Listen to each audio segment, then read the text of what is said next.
Okay.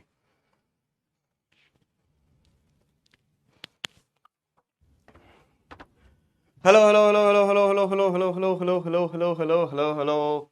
नमस्कार, आदाब, सत श्री अकाल। आप सभी का बहुत बहुत स्वागत है यकीन नीट 3.0 बैच के अंदर। मेरा नाम है तनुज बंसल और आप देख रहे हैं chapter thermal properties of matter, lecture number 06।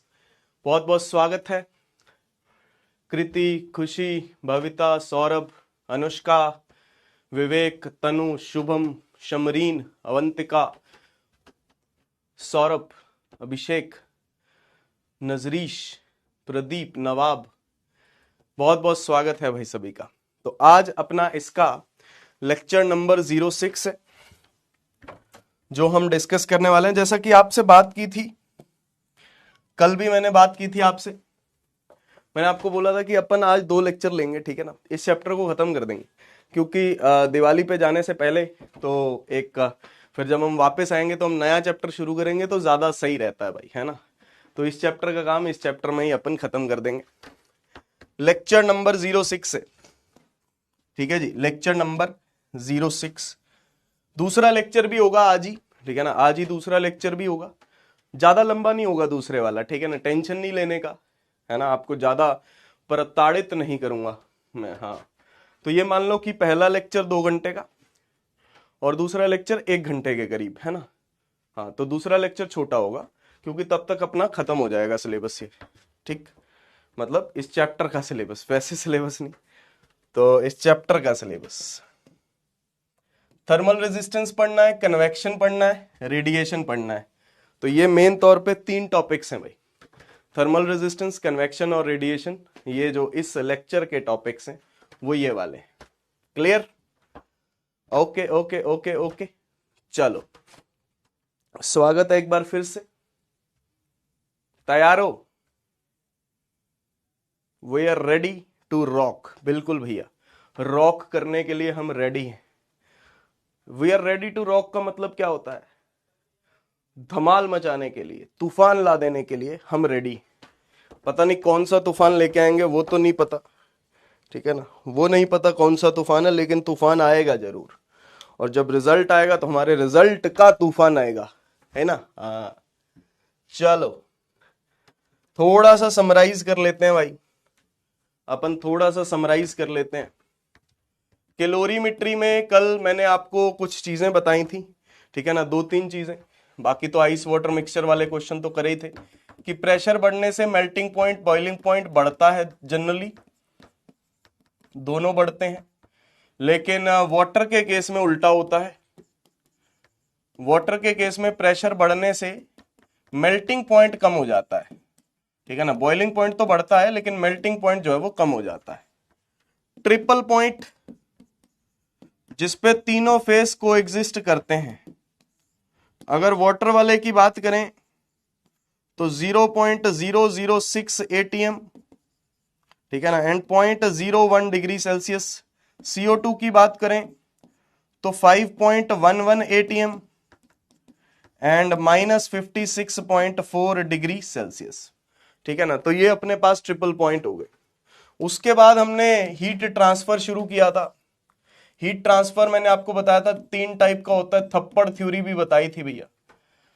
अगर सिर्फ हीट ट्रांसफर हो रही है, मीडियम पार्टिकल नहीं मूव कर रहे, मास मूव नहीं कर रहा, सिर्फ हीट मूव कर रही है, मास मूव नहीं कर रहा, तो वो कंडक्शन है। दोनों मूव कर रहे हैं तो कन्वेक्शन है। कन्वेक्शन के लिए ग्रेविटी की जरूरत है। तीसरा था रेडिएशन। रेडिएशन के लिए मीडियम की कोई आवश्यकता नहीं है, हो तो भी ठीक, ना हो तो भी ठीक, ठीक है ना। ऐसा नहीं है कि मीडियम नहीं हो सकता रेडिएशन में, रेडिएशन में मीडियम हो सकता है, लेकिन रेडिएशन मीडियम अगर होने ना होने से रेडिएशन को फर्क नहीं पड़ता, वो तो तब भी ट्रेवल करेगी करेगी, ठीक। तो इसमें मैंने कंडक्शन के बारे में आपसे डिटेल में बात की थी। Delta Q by delta T, के ए डेल्टा टी बाय एल, के ए डेल्टा टी बाय एल, है ना। के कंडक्टिविटी हो गई, ए एरिया हो गया, एल उस रॉड की क्या हो गई, लेंथ हो गई। एल उस रॉड की क्या हो गई, लेंथ हो गई भाई, एल लेंथ, ए एरिया, के कंडक्टिविटी, डेल्टा टी उनके बीच का टेम्परेचर डिफरेंस। एक ज्यादा होगा एक कम होगा, तो यहां पे आप लिख सकते हो K A T1 minus T2 by L। इसकी यूनिट क्या होती है बेटा? यूनिट ऑफ के क्या थी? वॉट पर मीटर केल्विन। याद नहीं रखनी, आप निकाल सकते हो, याद रखने की जरूरत नहीं है। थर्मल कंडक्टिविटी की जो यूनिट है, ठीक है ना, वो वॉट पर मीटर केल्विन होती है भाई, वॉट पर मीटर केल्विन। ये पूछा गया था, ये 2019 का पीवाईक्यू है बेटा आपका। ये देखो कितना आसान सवाल, 2019 में कंडक्टिविटी की यूनिट पूछी गई थी। ये 2019 का पीवाईक्यू है, सेम टू सेम क्वेश्चन। उन्होंने सिर्फ यही क्वेश्चन था, the unit of conductivity is, thermal conductivity is, तो ये सीधा सीधा आपके पास आंसर है ना। ऐसे सवाल भी आते हैं, आपको भी पता ही है, अब तो हमें काफी देर हो गई है पढ़ते हुए, काफी चैप्टर्स हो गए हैं, तो पता होना चाहिए आप, ठीक है। चलिए भाई, यहां तक क्लियर? बोलो बोलो बोलो बोलो। हाँ, चलो आगे बढ़ते हैं अब, ठीक है ना। Let us try to move further, ठीक है ना। जंक्शन टेम्परेचर की भी बात की थी, उसके बारे में अभी और बातें भी करेंगे जंक्शन टेम्परेचर के बारे में, लेकिन फिलहाल इतना क्लियर होना चाहिए आपको, ठीक। ओके, कुछ सवाल थे, होमवर्क सवाल। होमवर्क सवाल क्या था? होमवर्क सवाल आइए देखते हैं। Karnataka NEET 2013।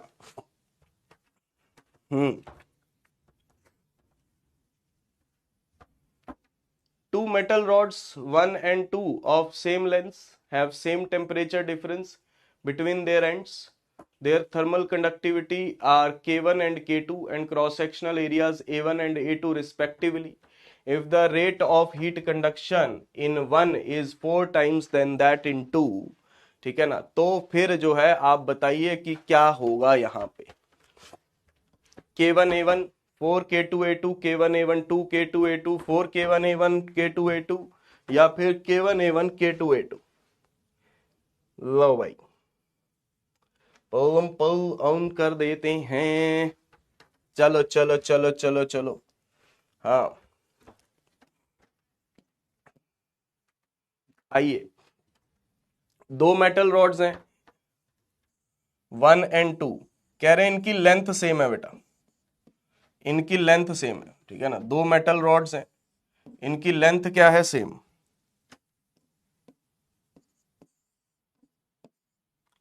Same temperature difference है, डेल्टा टी भी सेम है, डेल्टा टी भी दोनों का सेम है भाई। There thermal conductivity K1, area A1, इसकी थर्मल कंडक्टिविटी K2, इसकी थर्मल कंडक्टिविटी A2, मतलब A2 K2 A2। Rate of heat conduction in one is 4 times than that in two. जो वन का रेट ऑफ हीट कंडक्शन है वो 4 गुना है 2 के। ये देखो 4 इधर लगाना है बेटा, 4 किस तरफ लगाना है ये कंफ्यूज मत हो जाना, ठीक है ना। जो 1 का रेट ऑफ हीट कंडक्शन है ये 4 गुना है 2 का, ठीक है ना। 4 टाइम्स देन इन 2, जो 2 में रेट कंडक्शन है उसको अगर हम 4 से मल्टीप्लाई कर दें तो 1 का बनेगा। 1 में ज्यादा है भाई, 1 में ज्यादा है, क्योंकि 1 में जो रेट ऑफ हीट कंडक्शन है वो 4 गुना है 2 का, ठीक है ना। तो बस फॉर्मूला आपके सामने है, K1A1 delta T by L 4 times K2A2 delta T by L, ठीक है जी। आपके सामने सामने जो है सॉल्व हो गया, डेल्टा टी एल कट गया, तो K1A1 जो है वो 4K2A2 के इक्वल हो गया भाई। K1A1 जो है वो 4K2A2 के इक्वल हो गया, so that is the answer, first option, ठीक है जी। K1A1 is equals to 4K2A2।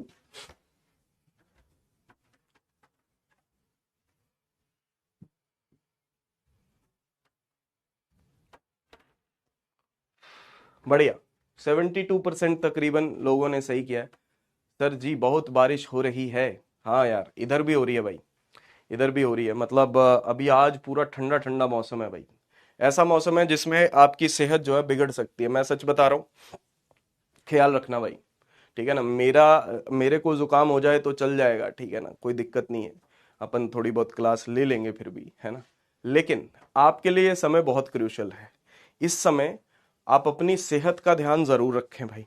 सेहत का ध्यान मैं ये नहीं कह रहा कि जिम विम करना शुरू कर दें या ये करना शुरू कर दें, बस बच के रहें भाई, ठंड से बच के रहें। खास करके जो नॉर्दर्न स्टेट्स में जो लोग रहते हैं, है ना, साउथ वाले बच्चे भी हैं, साउथ में इतनी ज़्यादा ठंड नहीं पड़ती है, ठीक है ना, तो नॉर्दर्न स्टेट्स में जो बच्चे रहते हैं बेटा, सुबह और शाम की ठंड से बच के रहें।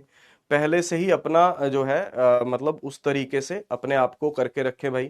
थोड़ा सा सुबह शाम अगर आपको ज़्यादा ठंड लग रही है, स्वेटर पहन लें, क्योंकि आजकल बारिश भी शुरू हो गई है, आज से शुरू हो चुकी है भाई, ठीक है ना, आज से यहाँ पे तो शुरू हो चुकी है, बाकी आपके इलाकों में भी पहुंच गई होगी।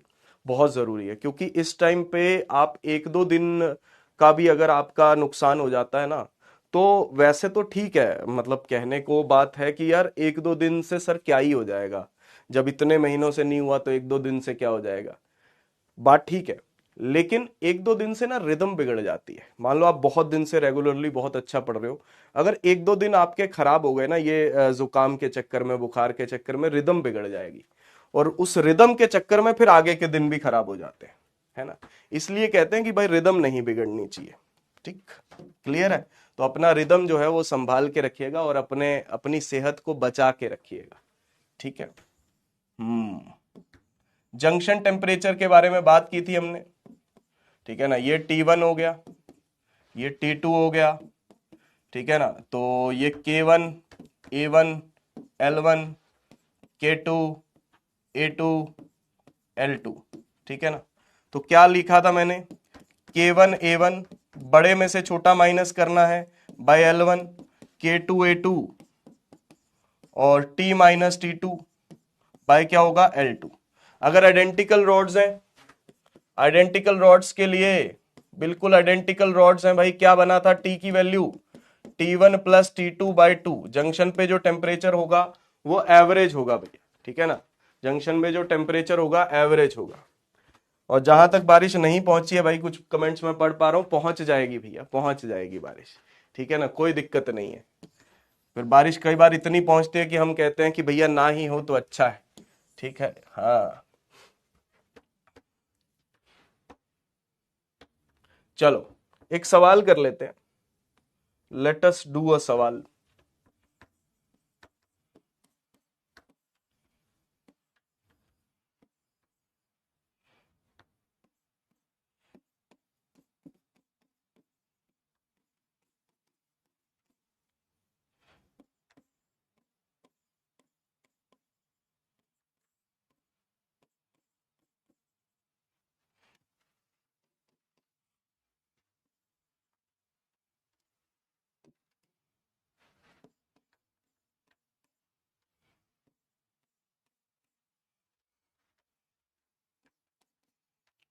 The temperature of junction is, junction का टेम्परेचर कितना है, the thermal conductivity, the thermal conductivity of copper is 2 times, copper बहुत अच्छा कंडक्टर होता है बेटा, देन दैट ऑफ स्टील। जो कॉपर की कंडक्टिविटी है वो स्टील से 2 गुना है, ठीक है ना, ऐसा गिवन है, ठीक है ना, हो कितनी भी सकती है लेकिन इस क्वेश्चन में ऐसा गिवन है। Area of cross section same है, area of cross section same है, लेंथ वगैरह आपको दी हुई है, तो जंक्शन का टेम्परेचर आपको निकालना है भाई, ठीक है ना, जंक्शन का टेम्परेचर आपको निकालना है। बताइए कितना होगा, ठीक है, ऑप्शन दे दूं, चलो ऑप्शन देता हूं। 25 degree Celsius, 50 degree Celsius, 75 degree Celsius, या डी इनमें से कोई भी नहीं, नन। 25, 50, 75 and none. जंक्शन का टेम्परेचर जो है आपसे पूछा गया है, फटाफट लगा दो यार फॉर्मूला, फटाफट लगा दो दिमाग में तुरंत स्ट्राइक करना चाहिए। देखो यार, आपके नीट में आएंगे 50 सवाल, 50 में से आपको करने होंगे 45, ठीक है ना, 45 में से आपकी इतनी तैयारी होनी चाहिए, इतनी तैयारी होनी चाहिए, 45 में से 40 सवाल, 40 सवाल फिजिक्स के, मतलब 50 में से लगा लो 40 सवाल।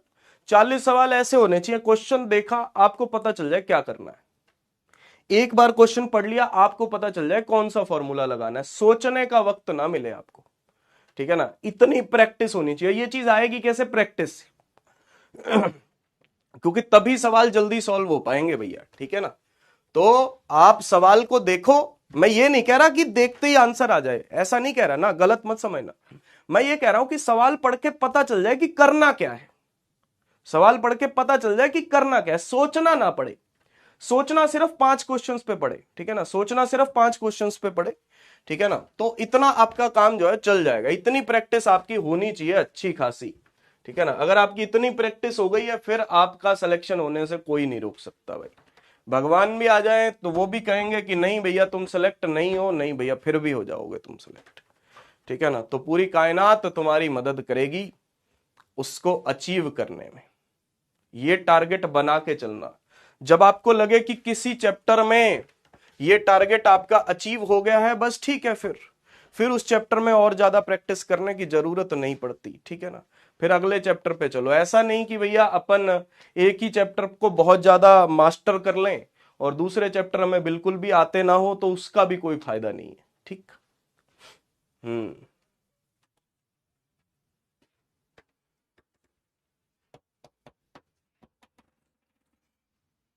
कैसी आवाज करता है यार ये पोडियम, आवाज आती है क्या आपको पोडियम की यार?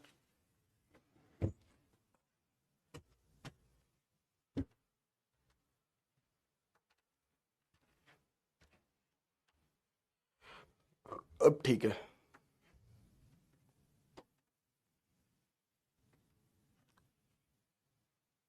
हम्म।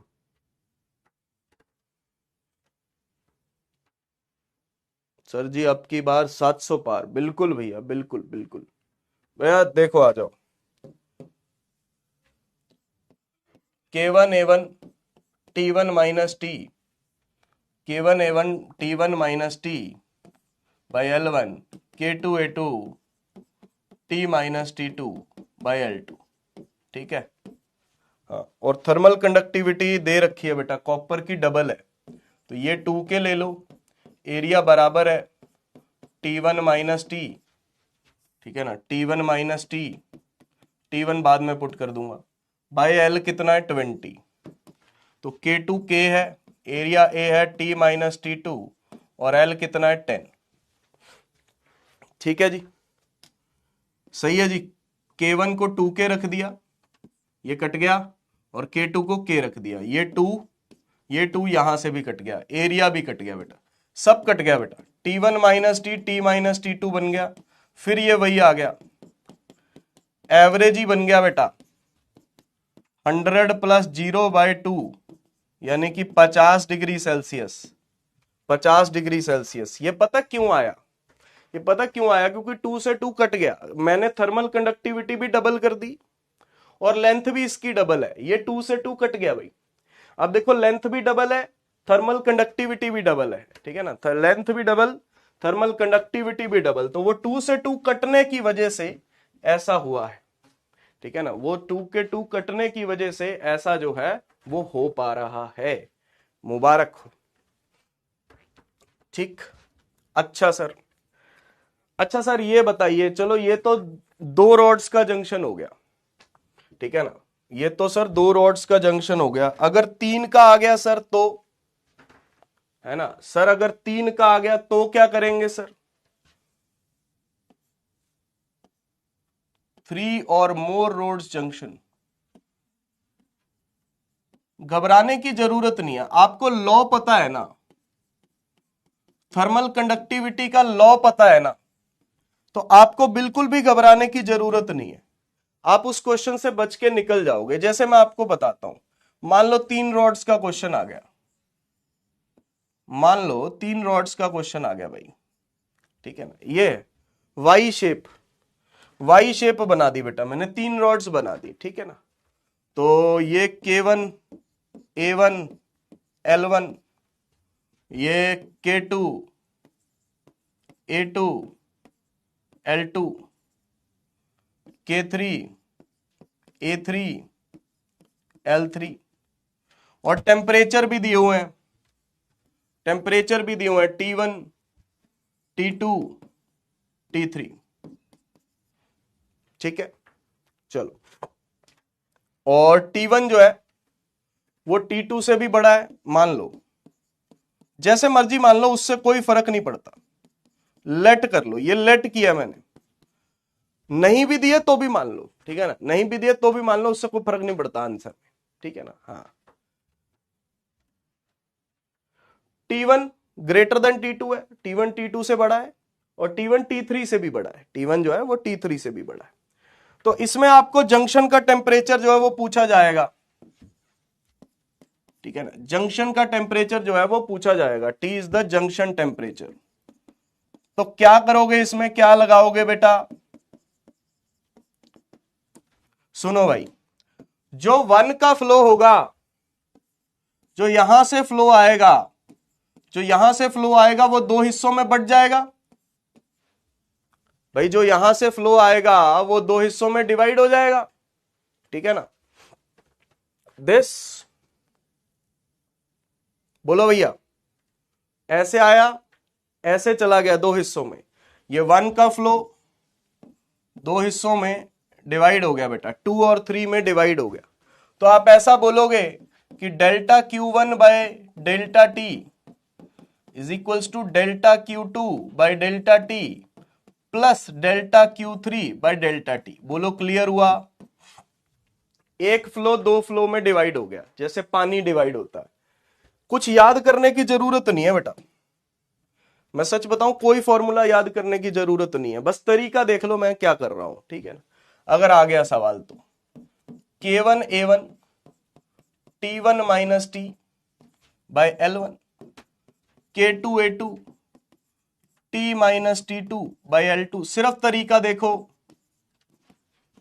K3 A3 T minus T3 by L3, बस। K1 A1 बड़े में से छोटा घटाओ, T1 minus T by L1, K2 A2 T minus T2 by L2, K3 A3 T minus T3 by L3, ठीक है ना, सिंपल। और कुछ भी ज्यादा देखने की आवश्यकता नहीं है, ठीक है ना, सिर्फ तरीका देखो, ओनली द मेथड, बस मेथड याद रखो, फॉर्मूले वॉर्मूले पे मत जाओ, मेथड याद रखो बेटा, मेथड याद रखो कि मेथड क्या है, इसको याद रखने की कोई जरूरत नहीं है, फालतू में आपका जो है मतलब समय ही वेस्ट होगा और दिमाग ही खराब होगा। इतना दिमाग अपने को खराब नहीं करना, याद रखने के लिए और बहुत चीजें हैं, ठीक है ना, बहुत बहुत बहुत चीजें। अच्छा, अब मेरे को बताओ, अच्छा इसमें एक चीज याद रखनी है, कौन सी सर? हाँ, अगर रॉड्स आइडेंटिकल है,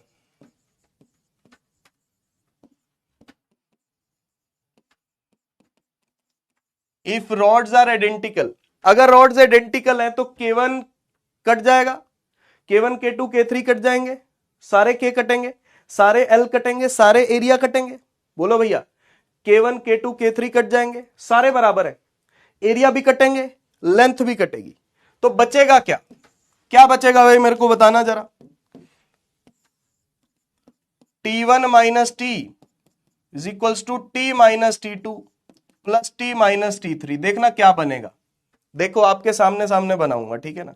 ये T माइनस T2, हाँ T माइनस T2, तो T1 T2 T3 इधर आ गए और उधर चले गए 3T, उधर चले गए 3T यानी कि 3T, तो T की वैल्यू आ गई T1 plus T2 plus T3 bye 3।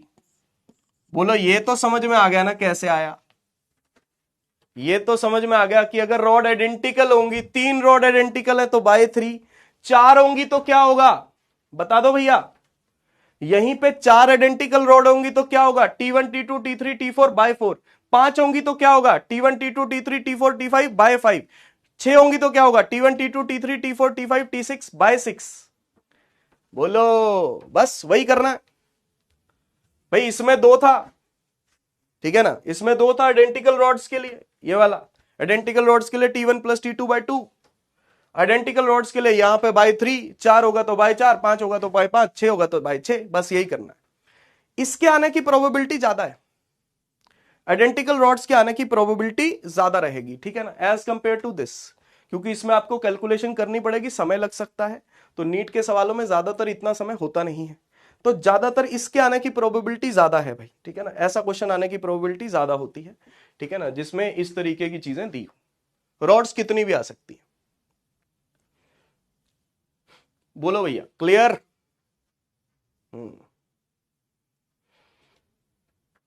याद रखना भाई। फिर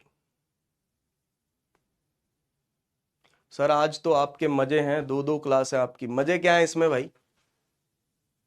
क्या मजे हैं? नींद भी पूरी नहीं हुई है मेरी। हाँ, 11th में भी दो क्लासेस हैं, एक तो रिकॉर्डेड है, एक लाइव है। हाँ, रिकॉर्डिंग में कल करके गया हूँ 12:30 रात को, 12:30 कर गया हूँ। रिकॉर्डिंग करनी थी ना यार। हाँ, ये सारा कुछ हुआ है इसके चक्कर में, ये हाथ के चक्कर में, वरना कोई शौक थोड़ी है यार।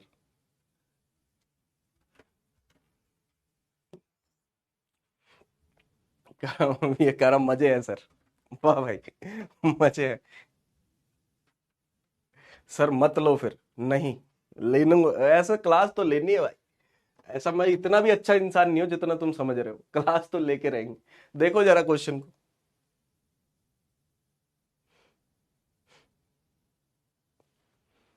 Three rods made of the same material and having the same cross section have been joined in the figure. Each rod is of same length.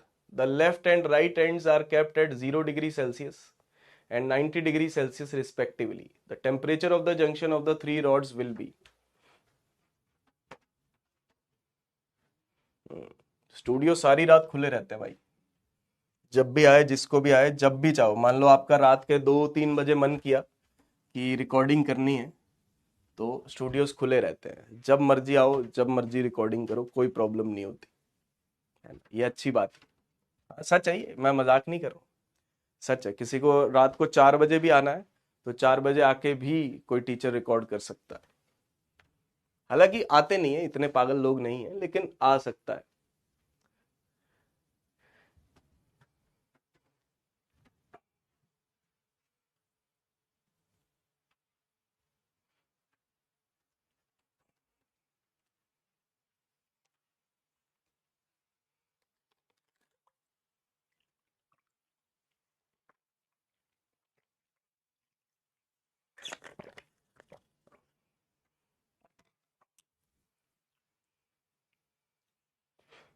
Sir 4 बजे तो सुबह हो जाती है। अच्छा भाई, किसी तरफ टिकने ही नहीं दोगे ना तुम। सर स्टूडियो वाले नहीं सोते क्या? बेटा शिफ्ट चेंज होती है, रात के लिए बंदे अलग हैं, दिन के लिए बंदे अलग हैं। मतलब दिन में तो बहुत सारे होते हैं, क्योंकि दिन में बहुत सारी क्लासेस होती हैं। रात में भी एक दो बंदे, मतलब एक दो लोग हैं स्पेशली जो रात के लिए ही असाइंड है ना। ऐसा नहीं है कि दिन में भी वही है, रात में भी वही है, ऐसा नहीं है, रात के लिए अलग से हैं। क्योंकि आपको पता है ना, कई बार मैराथन क्लासेस चलती हैं, अभी आपके एग्जाम आएंगे, फिर बोर्ड के भी एग्जाम आएंगे, है ना, बोर्ड वाले बच्चों के, तो मैराथन क्लासेस चलती हैं, तो वो तो सुबह सुबह तक चलती हैं भाई। चलो भाई, सारी रोड्स आइडेंटिकल है, सारी रोड्स आइडेंटिकल हैं, तीनों टेम्परेचर्स को ऐड करो, बाय 3 कर दो, ठीक है ना। हाँ, same length, same material, same cross section, same length. Material same मतलब के सेम, ठीक है। तीनों को ऐड करो, 0, 90, 90 बाय 3, 180 बाय 3, 60। खत्म करो बात।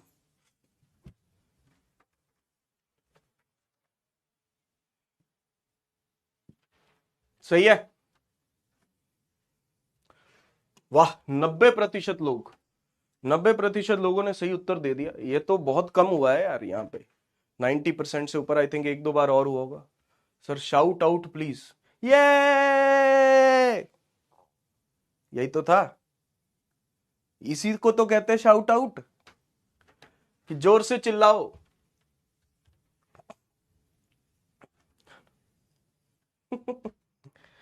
सर आप भी लोगों क्या मैराथन क्लास? पिछली बार ली थी यार, पिछली बार मैंने बोर्ड्स बोर्ड्स के लिए मैराथन ली थी, हो सकता आप में से किसी ने देखी हो। हाँ, बोर्ड्स, जो लोग पिछले साल 12th में रहे होंगे, तो बोर्ड्स की मैराथन ली थी मैंने।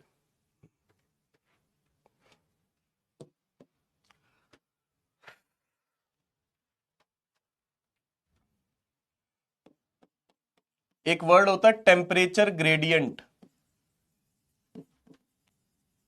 टेम्परेचर ग्रेडियंट, बेटा ग्रेडियंट के बारे में मैंने आपको पहले भी बताया हुआ है। ग्रेडियंट जब भी जहां पे वर्ड आएगा तो उस चीज को आप लेंथ से डिवाइड कर दो, ठीक है ना, लेंथ से डिवाइड कर दो भाई। टेम्परेचर ग्रेडियंट का मतलब होता है temperature change divided by length. Temperature change divided by length. तो डेल्टा टी बाई एल को टेम्परेचर ग्रेडियंट कहते हैं। अगर आप इसको डिफरेंशिएशन की फॉर्म में लिखना चाहते हो तो D T by D x लिख सकते हो, ठीक है ना, डेल्टा टी बाई एल कह लो या D T by D x कह लो, ठीक है ना। तो that is the basically temperature gradient. मतलब इसका मतलब होता है लेंथ के साथ टेम्परेचर कैसे वेरी हो रहा है। इसका मतलब क्या होता है, लेंथ के साथ टेम्परेचर का वेरिएशन, लेंथ के साथ टेम्परेचर का वेरिएशन, इसको कहते हैं टेम्परेचर ग्रेडियंट। लेंथ के साथ कोई चीज कैसे चेंज हो रही है, तो लेंथ के साथ टेम्परेचर का वेरिएशन, ठीक है।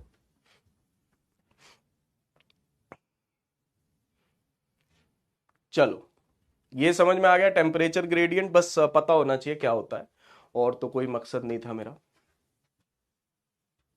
आगे आ जाओ, अगला टॉपिक है thermal resistance. Sir thermal resistance क्या होता है भाई, आओ सुनो मेरी बात। What is thermal resistance. आपने इलेक्ट्रिकल रेजिस्टेंस सुना है, थोड़ा यादों की बारात में जाना पड़ेगा। आओ यादों की बारात में चलते हैं। यादों की बारात में ये रेजिस्टेंस होता है, इसके साथ बैटरी कनेक्ट करते हैं। ये 10th क्लास की यादों की बारात है आपकी, अभी तो आएगी, हम तो पढ़ेंगे अभी। लेकिन करंट होता है V बाय आर, ठीक है ना, V बाय आर। इसको delta Q by delta T भी कह सकते हो, रेट ऑफ चार्ज फ्लो। आई को बोल सकते हो delta Q by delta T. कुछ लोग V को डेल्टा V भी लिख देते हैं, V को कुछ लोग डेल्टा V भी लिखते हैं। V एक्चुअल में क्या होता है, पोटेंशियल नहीं होता। कुछ लोग समझते हैं कि V पोटेंशियल होता है, नहीं, V पोटेंशियल डिफरेंस होता है। तो V को कुछ लोग डेल्टा V भी लिखते हैं ताकि कंफ्यूजन ना हो। तो ये किसका फ्लो है बेटा, rate of charge flow, charge flow का रेट, ठीक है ना। ये कौन सा डिफरेंस है, पोटेंशियल डिफरेंस। कौन सा डिफरेंस है, पोटेंशियल डिफरेंस। और ये कौन सा रेजिस्टेंस है, इलेक्ट्रिकल रेजिस्टेंस। इलेक्ट्रिकल रेजिस्टेंस, इसका फॉर्मूला याद है, रो एल बाय ए होता है। याद है फॉर्मूला, रो एल बाय ए होता है। रो होता है रेजिस्टिविटी, एल होती है लेंथ, ए होता है एरिया ऑफ क्रॉस सेक्शन। याद है, हाँ। चलो अब इधर आ जाना, ठीक है। Delta Q by delta T बड़े वाला, के ए डेल्टा टी बाय एल, इसको ऐसे लिखो, delta Q by delta T, capital delta T को ऊपर ही रहने दो, ये जो के ए है इसको नीचे ले आओ बेटा, के ए को नीचे ले आओ। अब यहां पे देखो ये कौन सा फ्लो है, हीट का flow rate, rate of heat flow, rate of heat flow है भैया ये, ठीक है ना। ये क्या है, डेल्टा टी टेम्परेचर डिफरेंस। बेटा चार्ज क्यों फ्लो करता है, पोटेंशियल डिफरेंस की वजह से। देखो मैंने आपको काफी बार बताया है, फिर बता रहा हूं सारी चीजों के रिलेशन। चार्ज क्यों फ्लो करता है, पोटेंशियल डिफरेंस की वजह से। पानी क्यों फ्लो करता है, प्रेशर डिफरेंस की वजह से। गैस क्यों फ्लो करती है, कंसंट्रेशन डिफरेंस की वजह से। तो यहां पे हीट क्यों फ्लो करेगी, टेम्परेचर डिफरेंस की वजह से। चीजों में डिफरेंस होता है तो वो फ्लो करती हैं। तो ये जो बची हुई चीज है भाई, यहां पे देखो, वहां पे चार्ज फ्लो था, यहां पे हीट फ्लो है, वहां पे पोटेंशियल डिफरेंस था, यहां पे टेम्परेचर डिफरेंस है। तो इसको बोलते हैं हम thermal resistance. Thermal resistance, R thermal. जिन लोगों ने मेरा विस्कोसिटी वाला लेक्चर देखा है, ठीक है ना, जिन लोगों ने मेरा विस्कोसिटी वाला लेक्चर देखा है फ्लूइड्स में, ठीक है ना। तो उसमें मैंने हाइड्रोलिक रेजिस्टेंस भी वह एक आपको समझाया था इसी तरीके से, याद आ रहा है। तो आर थर्मल L बाय के ए, ये फॉर्मूला है भाई। आपको ये नहीं लग रहा ये इससे कितना मिलता जुलता है? आपको ये नहीं लग रहा इससे कितना मिलता जुलता है? ये लेंथ देखो, इसमें भी लेंथ, इसमें भी लेंथ, इसमें भी एरिया, इसमें भी एरिया। उसमें रेजिस्टिविटी है, ऊपर है, वो रेजिस्टिविटी है, वो ऊपर है, ये कंडक्टिविटी है, ये नीचे है। कितना मिलता जुलता फॉर्मूला है, ऑलमोस्ट सेम है भाई। बस ये इलेक्ट्रिसिटी का है, ये हीट का है, बस यही फर्क है। This is of electricity, that is of heat. दोनों कितने बहुत अच्छे खासे तरीके से रिलेटेड हैं एक दूसरे से भाई। इलेक्ट्रिसिटी और हीट ये बहुत ज्यादा रिलेटेड हैं एक दूसरे से, लॉ सेम है इन दोनों के। बस वहां पे पोटेंशियल डिफरेंस है, यहां पे टेम्परेचर डिफरेंस है। वहां पे चार्ज का फ्लो है और यहां पे हीट का फ्लो है भाई।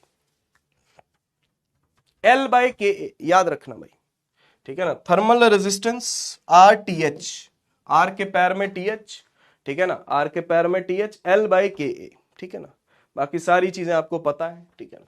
तो थर्मल रेजिस्टेंस मतलब ये हीट के फ्लो को रोकने का काम करेगा, resistance to the heat flow.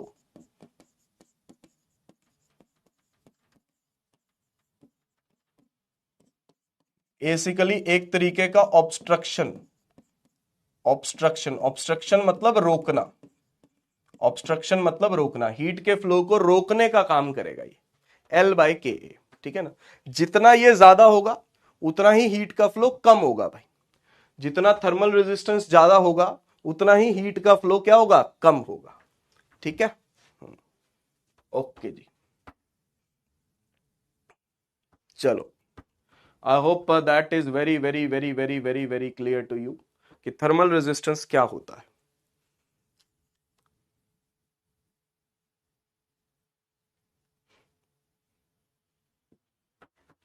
चलूं आगे, चलूं, चलें भैया, अरे चलने, नहीं नहीं बता दो यार, बता दो, चलने क्या? हम्म, चलो। जैसे करंट इलेक्ट्रिसिटी में सीरीज और पैरेलल कॉम्बिनेशन होते हैं, वैसे ही हीट में भी सीरीज और पैरेलल कॉम्बिनेशन होते हैं। फॉर्मूले सेम है। सीरीज कॉम्बिनेशन ये होता है, सीरीज कॉम्बिनेशन आपको दिखाता हूं, ये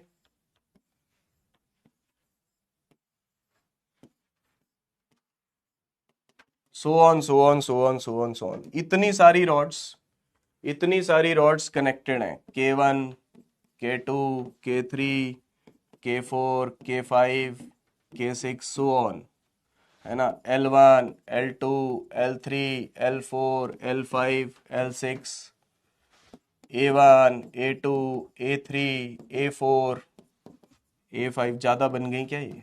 लिखना मुश्किल हो रहा अब मेरे लिए। इसमें कहते हैं कि एंड टू एंड कनेक्टेड होती हैं ये। कैसे कनेक्टेड होती हैं? एंड टू एंड, एक का एंड दूसरे के एंड से कनेक्टेड है, दूसरे का तीसरे से, तीसरे का चौथे से, चौथे का पांचवें से, पांचवें का छठे से, छठे का सातवें से, एंड टू एंड कनेक्टेड है, एंड टू एंड कनेक्टेड हैं।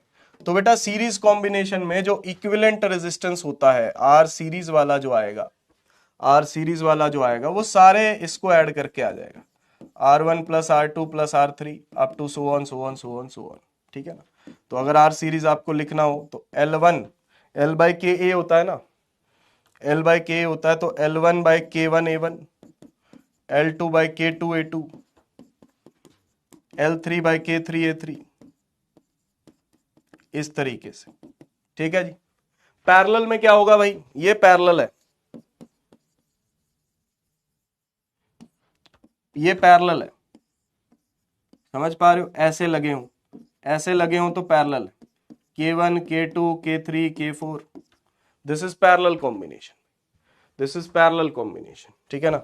तो इसमें क्या होता है, 1 by R parallel, 1 by R1, 1 by R2, 1 by R3 up to so on so on so on so on, ठीक है जी। वही चीज जो इलेक्ट्रिसिटी में होती है वही यहां पे है, कोई अलग नहीं है, ठीक है ना, बस फॉर्मूला थोड़ा सा अलग बन जाता है, यहाँ पे L बाय के ए आता है, ठीक है ना। तो वहां पे आर सीरीज कॉम्बिनेशन में सारे रेजिस्टेंस ऐड होंगे, पैरेलल में 1 बाय रेजिस्टेंस होगा, पैरेलल में 1 बाय रेजिस्टेंस होगा भाई।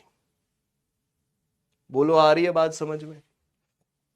इस पे अभी सवाल करवाऊंगा मैं आपको, ठीक है ना, इस पे अपन सवाल करेंगे, अभी करेंगे।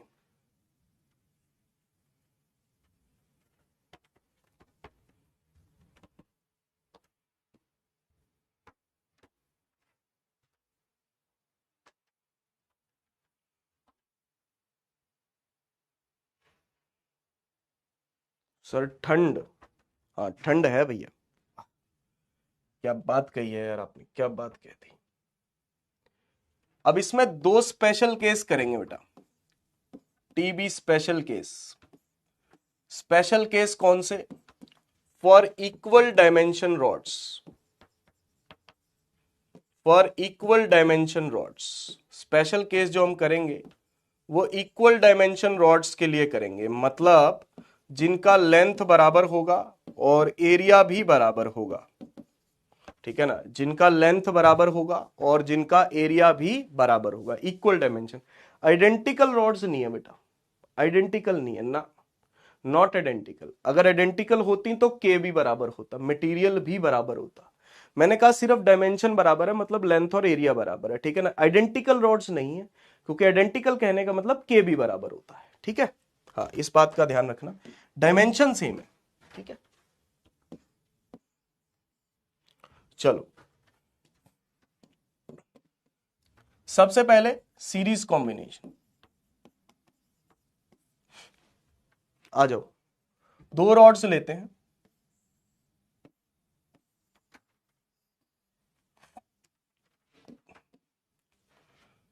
Length L, conductivity K1, K2, दोनों का एरिया A, ठीक है।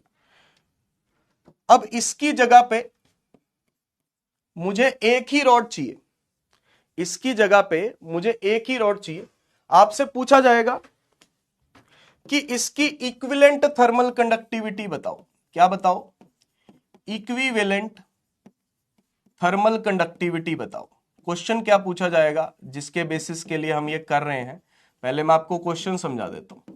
आपको कहेंगे कि 2 रॉड्स जो हैं वो सीरीज कॉम्बिनेशन में है, ठीक है ना। आपको कहेंगे कि 2 रॉड्स जो हैं वो सीरीज कॉम्बिनेशन में है, तो सीरीज कॉम्बिनेशन में इनका इक्विवेलेंट थर्मल कंडक्टिविटी बताइए। डायमेंशन सेम है, डायमेंशन सेम है, ठीक है ना। एल सेम है, ए सेम है, एल सेम है, ए सेम है। तो अगर इस रॉड की जगह पे, इक्विवेलेंट का मतलब क्या होता है भाई, इस रॉड की जगह पे मैं अगर एक ही रॉड से काम चलाऊं, इन दोनों रॉड्स की जगह पे अगर मैं एक ही रॉड से काम चलाऊं, तो उसकी थर्मल कंडक्टिविटी क्या होनी चाहिए, यह पूछा गया है।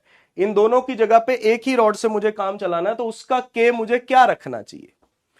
फॉर्मूला क्या लगाएंगे? R series R1 plus R2, ठीक है ना। लिखो L by K1A, L by K2A, L by K2A, L by K1A, L by K2A। R series क्या रखें, इसको भी रखना पड़ेगा बेटा। जो इक्विवेलेंट रॉड बनी है, जो इक्विवेलेंट रॉड बनी है उसकी लेंथ कितनी है? 2L। भाई L और L क्या हो गया? 2L हो गया ना भाई। दोनों को मिला के जो रॉड बनी है उसकी लेंथ 2L है, और एरिया सेम है, एरिया नहीं ऐड हुआ, एरिया तो उतना ही है ना, मोटाई तो उतनी है, एरिया उतना ही है, ठीक है। तो यहां पे लिखेंगे 2L बाय K इंटू ए। बोलो ये बात समझ में आ रही है? जो दोनों को मिला के रॉड बनी है उसकी लेंथ डबल है, एरिया उतना ही है, और इक्विवेलेंट कंडक्टिविटी के है, बस के आ जाएगा इस फॉर्मूले से। अब जो कट रहा है काट दो, ठीक है ना। एरिया कट जाएगा, लेंथ कट जाएगी। मैं काट के नहीं दिखा रहा क्योंकि वो गंदा सा लगता है फिर यार, ठीक है ना। 1 by K1 plus 1 by K2, LCM वेल्सियम ले लो, तो 2 बाय K, यहां पे K1 K2, तो ऊपर हो जाएगा K2 प्लस K1, तो K हमारे पास आ जाएगा 2K1 K2, upon K1 plus K2। बोलो याद रहेगा? ये सीरीज कॉम्बिनेशन का रिजल्ट है, लेकिन लेंथ एरिया सेम होना चाहिए। किसका रिजल्ट है बेटा? सीरीज कॉम्बिनेशन का, लेकिन length area same. Series combination में डायरेक्ट ये रिजल्ट लगा सकते हो, लेकिन लेंथ एरिया सेम होना चाहिए। लेंथ एरिया क्या होना चाहिए? सेम होना चाहिए। याद रख लो, ये याद रखना भाई, स्पेशल केस है। अभी पैरेलल का भी करवाऊंगा, दोनों फॉर्मूले याद रखने हैं।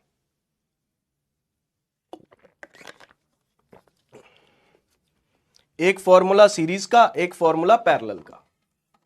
एक सीरीज का, एक पैरेलल का, एक सीरीज का, एक पैरेलल का।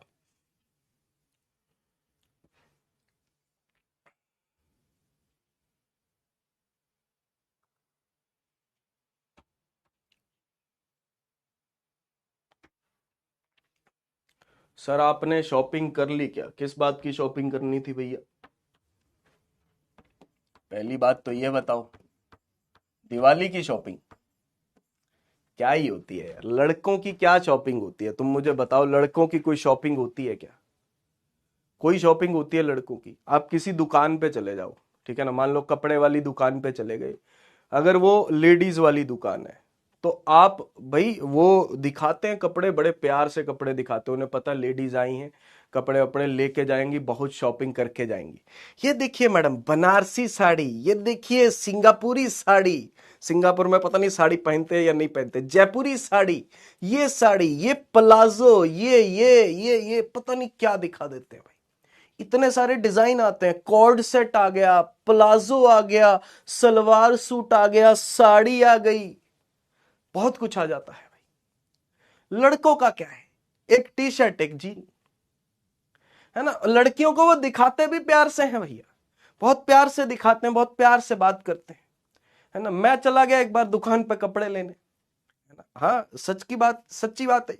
मैं गया कि भाई भैया कपड़े लेने, है ना, लड़कियों को दिखा रहे हैं, वही वही बंदा लड़कियों को दिखा रहे हैं, मैम इधर आइए, प्यार से आइए। मैं गया, मैं मेरे को कपड़े लेने भाई, टी शर्ट लेनी हो, कह रहे वो पढ़िए देख ले।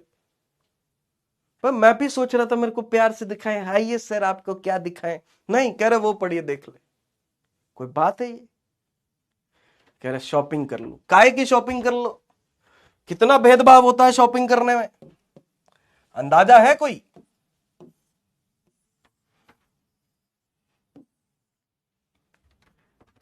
है, बहुत भेदभाव होता है भाई, पूरी दुनिया में भेदभाव होता है लड़कों के साथ। नहीं पता है तुम्हें? अभी छोटे हो तुम।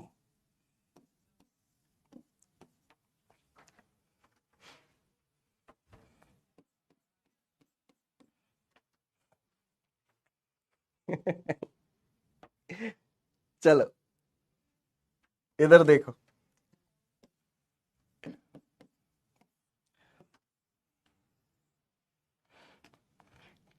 इन दोनों रॉड्स की जगह पे, ये पैरेलल में है, ठीक है, इन दोनों के रॉड्स की जगह पे मुझे एक ही रॉड चाहिए। कंडक्टिविटी के लेंथ तो उतनी है, लेकिन इसका एरिया डबल हो गया बेटा, इसका एरिया डबल हो गया भाई, ठीक है। K1 K2 की जगह पे K, लेंथ उतनी है, लेंथ उतनी है और एरिया डबल हो गया, ठीक है ना, एरिया डबल हो गया। आओ लगाएं, 1/r parallel is equals to 1/r1 plus 1/r2। R1 की वैल्यू लिखो बेटा L/K1A, R2 की वैल्यू लिखो L/K2A, है ना। R1 की वैल्यू L/K1A, K1A ऊपर चला जाएगा, L/K2A, तो K2A ऊपर चला जाएगा।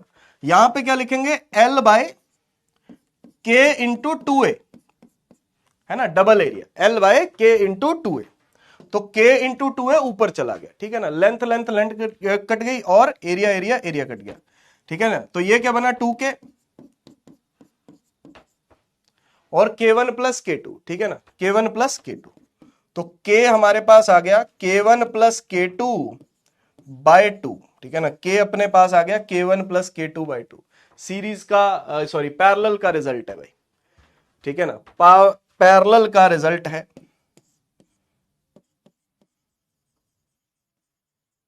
लेंथ एरिया सेम, पैरेलल का रिजल्ट है इक्विवेलेंट कंडक्टिविटी, ठीक है ना, इक्विवेलेंट कंडक्टिविटी, उसका रिजल्ट है पैरेलल का।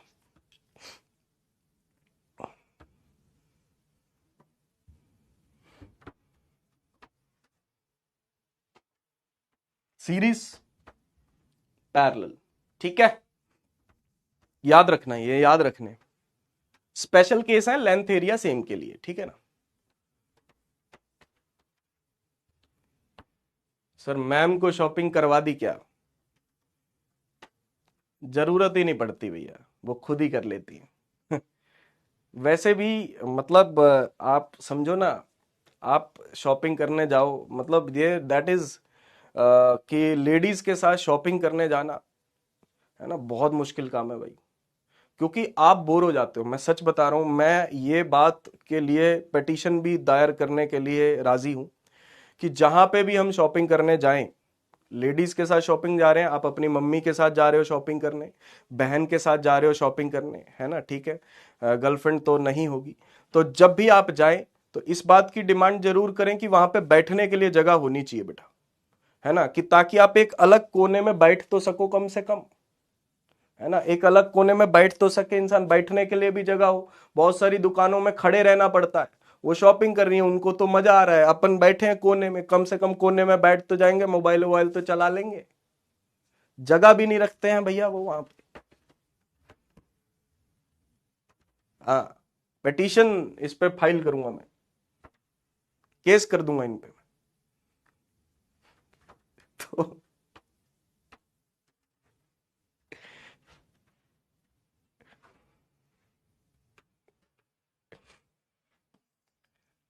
तो देखो, थक जाता है यार इंसान खड़ा खड़ा।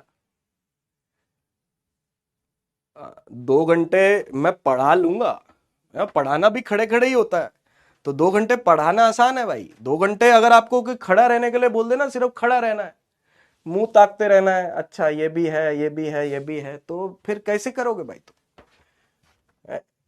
चलो आंसर कर दो यार, इसका क्या ही करोगे अब इसका आंसर।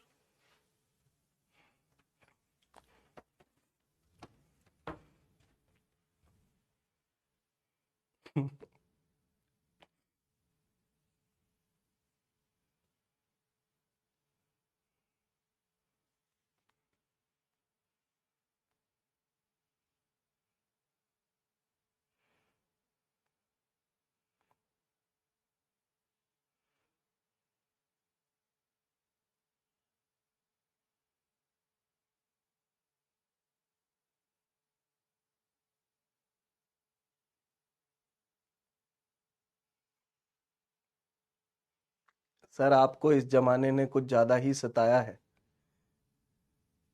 वाह, सही बात है, पैरेलल है बेटा। Welded together, thermal conductivity K1 K2, length area same है, ठीक है ना, एरिया एरिया सब सेम दे रखा है यार, ठीक है ना।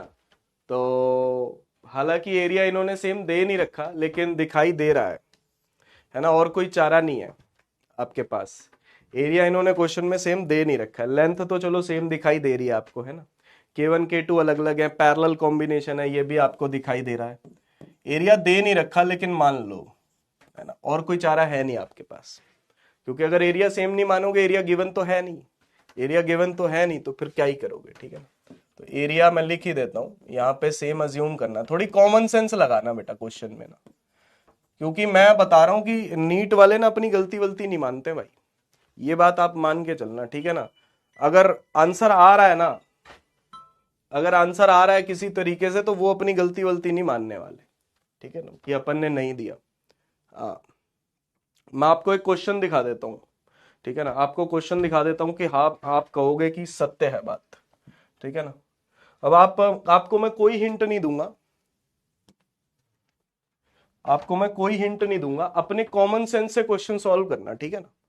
आपको कोई हिंट नहीं दूंगा, थोड़ा सा पढ़ने का टाइम दे देता हूं आपको, कोई हिंट नहीं दूंगा, सिर्फ अपनी कॉमन सेंस लगाना और क्वेश्चन सॉल्व करना, ठीक है।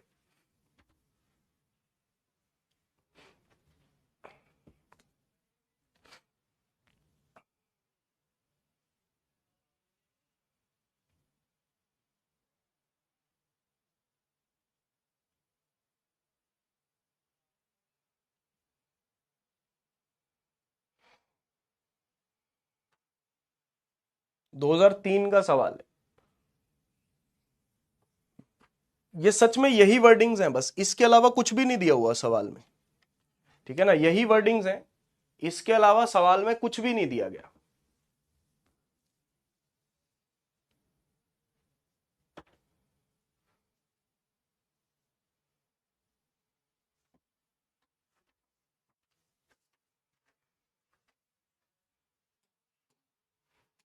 काफी सारे क्वेश्चन मार्केट में आधे अधूरे घूम रहे हैं भाई, काफी सारे क्वेश्चन मार्केट में आधे अधूरे घूम रहे हैं, तो कोई बड़ी बात नहीं है कि वो क्वेश्चन आपके एग्जाम तक भी पहुंच जाए, कोई बड़ी बात नहीं है। इसलिए थोड़ा कॉमन सेंस का इस्तेमाल जरूर करिएगा उस टाइम, जो अगर आपको लग रहा हो ना कि कुछ इंफॉर्मेशन मिसिंग है, ठीक है ना, तो ये लेके आंसर आ जाएगा तो कर लेना। इस भरोसे मत रहना, इस भरोसे कभी भी मत रहना नीट के पेपर में कि ये क्वेश्चन बोनस चला जाएगा। अगर आपको लग भी रहा है ना कि ये क्वेश्चन बोनस चला जाएगा, ये क्वेश्चन गलत है, जो आपको मोस्ट अप्रोप्रिएट लगता हो उसको लगा के आना, है ना। हाँ, क्योंकि इतनी जल्दी गलती मानते नहीं है भाई ये लोग। अगर बिल्कुल ही गलत होगा ना, बिल्कुल ही गलत है, फिर बात अलग है, ठीक है ना। अगर बिल्कुल ही गलत क्वेश्चन है, that is a different thing, ठीक है ना। लगन अगर एक भी ऑप्शन मैच हो रहा है ना, फिर ये अपनी गलती नहीं मानेंगे भैया, फिर भूल जाओ तुम, फिर आप जो है इन पे मतलब जो है आरोप लगाते रह जाओगे, ये नहीं मानने वाले। के इक्विवेलेंट भाई कुछ नहीं दिया, सीरीज पैरेलल कुछ भी नहीं दिया, क्या करें, लगा के देख लो फिर, और क्या करें। Series K1 K2 2 K1 K2 upon K1 plus K2,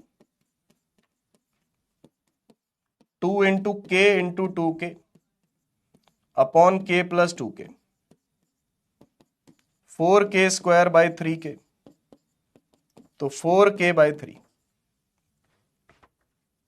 ठीक है।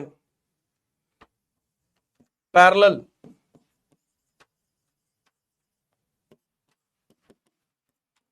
K parallel K1 plus K2 by 2, K plus 2K by 2, 3K by 2, ये मैच कर रहा 4K बाई 3 वाला, 4K बाई 3 वाला मैच कर रहा, ठीक है।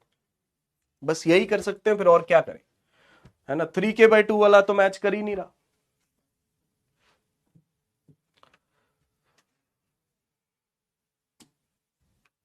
ऐसे ही आ रहे हैं कुछ। हाँ, एक काम आप जरूर कर सकते हो, थोड़ा सा हिंट आपको शायद मिल जाए कि वैसे तो दोनों चीजें सेम है, लेंथ और एरिया दोनों चीजें सेम है। देखो ये पैरेलल वाला सवाल था, ये सवाल कौन सा था, पैरेलल वाला सवाल था ना। पैरेलल वाले सवाल में इन्होंने लेंथ सेम दे रखी है, एरिया के बारे में कोई बात नहीं कर रखी, इन्होंने कहा खुद अज्यूम करो, खुद खुद अज्यूम करो, ठीक है ना। ये सीरीज वाला सवाल है, ये सीरीज वाला सवाल है। सीरीज वाले सवाल में इन्होंने एक चीज सेम दे रखी है, एरिया, है ना, थिकनेस, देखो सेम थिकनेस, थिकनेस सेम दे रखी है, मतलब एरिया सेम दे रखा है, ये गिवन है, समझ रहे हो। तो थोड़ा सा हिंट आपको मिल सकता है, थोड़ा सा हिंट आपको मिल सकता है। वैसे तो देखो दोनों में दोनों चीजें सेम है भाई, इसमें भी लेंथ और एरिया सेम है, ठीक है ना, इसमें भी लेंथ और एरिया सेम है, लेकिन शायद इनके कहने का मतलब यह है कि पैरेलल में हमने लेंथ सेम दे दी, ठीक है ना, आपको दिखाई दे रहा है, फिगर देख के दिखाई दे रहा है कि लेंथ सेम है, ठीक है ना, और सीरीज में इन्होंने फिगर देख के दिखाई दे रहा है कि भाई एरिया सेम है, ठीक है ना। ऐसा मान सकते हैं, कोई हार्ड एंड फास्ट रूल नहीं है भाई, ठीक है। तो बस मेरा इतना ही कहना है, ठीक है ना, कि जब भी ऐसा सवाल दिखे बेटा थोड़ी सी कॉमन सेंस लगा लीजिएगा, टिक कर दीजिएगा जो आपको मोस्ट अप्रोप्रिएट लगे, ठीक है। कोई दिक्कत? अब मैं क्या करूं, ऐसे सवाल आ रहे हैं तो आ रहे हैं फिर।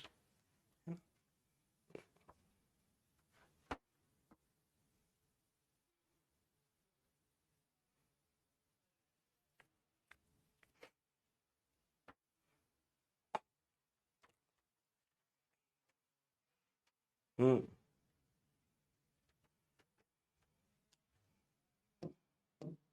शॉपिंग की बात चल रही थी। आप मैं अपनी सिस्टर के साथ कभी शॉपिंग करने जाता हूँ, या शादी से पहले भी काफी जाना पड़ता था कई बार। तो वही बात है भाई, अपने को तो देखो चॉइस करनी आती नहीं है भाई बिल्कुल भी, है ना। लड़कियों की चॉइस बहुत अच्छी होती है, इसमें कोई दो राय नहीं है, ये यूनिवर्सल रूल है भाई, ठीक है ना। जो लोग भी लड़के ये देख रहे हैं, तो भाई जब भी आप कपड़े वपड़े खरीदने जाओ, अपनी बहन को अपनी मम्मी को साथ में लेके जाना। ये सच्चाई है, मैं सच बता रहा हूँ, दिस इज सच्चाई, है ना। लड़कियों की तारीफ कर रहा हूँ मैं इस बात में, लड़कियां खुश हो जाना, चॉइस बहुत अच्छी होती है भाई। मेरी बहन खुद मुझे बोल रही है तुझे कुछ पता ही है, कुछ नहीं पता तुझे, है ना। ये मतलब वो बोल देती है ना, ये तुम पे अच्छा लग रहा है, मैं मान लेता हूँ ये अच्छा लग रहा है भाई, ठीक, दैट इज गुड, है ना। जब मेरी शॉपिंग, मेरे लिए कपड़े खरीदे जाते हैं ना, तो उसने जो बोल दिया, बहन ने जो बोल दिया, वाइफ ने जो बोल दिया, वो फाइनल है। फिर उस पे मैं ना नुकुर नहीं कर सकता। मैं सिर्फ फिटिंग के लिए, हाँ, फिटिंग का मैं बताऊंगा कि भाई फिटिंग मेरे को प्रॉपर आ रही है कि नहीं आ रही, वो मैं बताऊंगा।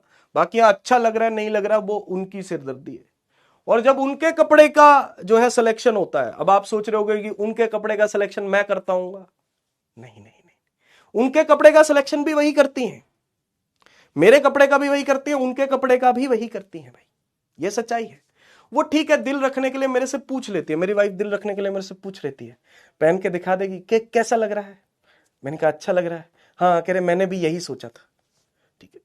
फिर वो पहन के आएगी, अब उसने पहले से मन बना रखा है कि ये अच्छा है, ठीक है ना। मान लो कोई सूट पहन के आए, पहले से मन बना रखा लड़की ने कि भाई ये अच्छा है, ये मेरे को लेना ही लेना है। फिर भी वो आपका दिल रखने के लिए आपसे पूछ लेगी ये कैसा लग रहा है। मैंने कहा कि ठीक ठाक सा है। तुम्हारी तो चॉइस ही बेकार है, तुम्हें तो कुछ पता सता ही नहीं है, इतना अच्छा तो लग रहा है। मैंने कहा हाँ भाई अच्छा तो लग रहा है, शायद मैं देख नहीं पाया पहले, यही होता है।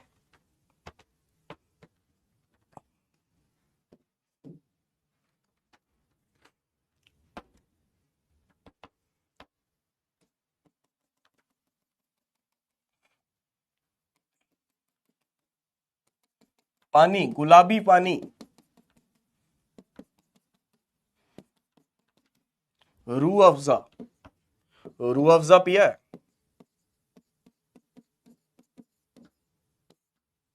हम्म,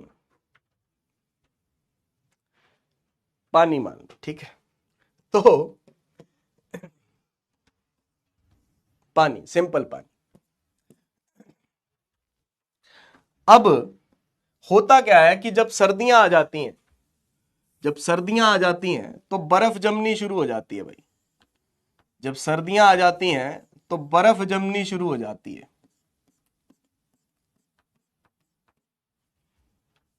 बर्फ जमनी शुरू हो जाती है भाई, ठीक है ना। आपको भी पता है सर्दियों का टेम्परेचर है तो -T°C टेम्परेचर है भाई। -T नेगेटिव में है, वातावरण का जो टेम्परेचर है, एनवायरनमेंट का जो टेम्परेचर है, वो -T°C है, ठीक है। और बर्फ का जो टेम्परेचर है वो 0°C है। बर्फ का जो टेम्परेचर है वो 0°C है। अगर x1 थिकनेस की बर्फ पहले से जम चुकी है, अगर x1 थिकनेस की बर्फ जम चुकी है पहले से already, t is equals to 0 पे x1 थिकनेस की बर्फ जम चुकी है, तो थोड़ी सी और थिकनेस की बर्फ जमने में कितना समय लगेगा? थोड़ी सी और thickness, total thickness x2, total thickness x2। शुरुआत में t इज इक्वल्स टू 0 पे x1 थिकनेस है, x1 थिकनेस है, t इज इक्वल्स टू 0 पे, और t टाइम पे x2 थिकनेस है टोटल, ठीक है ना। टोटल थिकनेस x2, ये x2 है पूरा, इतना x1 है, ठीक है ना। तो कितना टाइम लगता है उसका फॉर्मूला है, वैसे तो डेरिवेशन होती है, अपने को उसमें जाने की जरूरत नहीं है।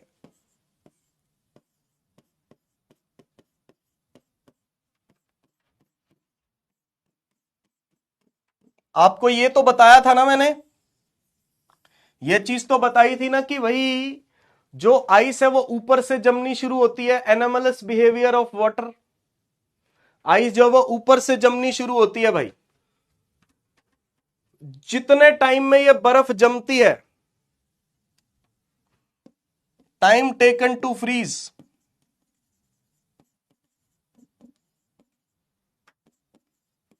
उसका फॉर्मूला ये है। ये क्या क्या चीजें हैं मैं आपको बता देता हूं, ठीक है ना। जो जो चीजें हैं, रो डेंसिटी, एल जो है वो लेटेंट हीट है आइस की, लेटेंट हीट ऑफ मेल्टिंग या फ्रीजिंग फ्यूजन कुछ भी कह लो, के आइस कंडक्टिविटी ऑफ आइस,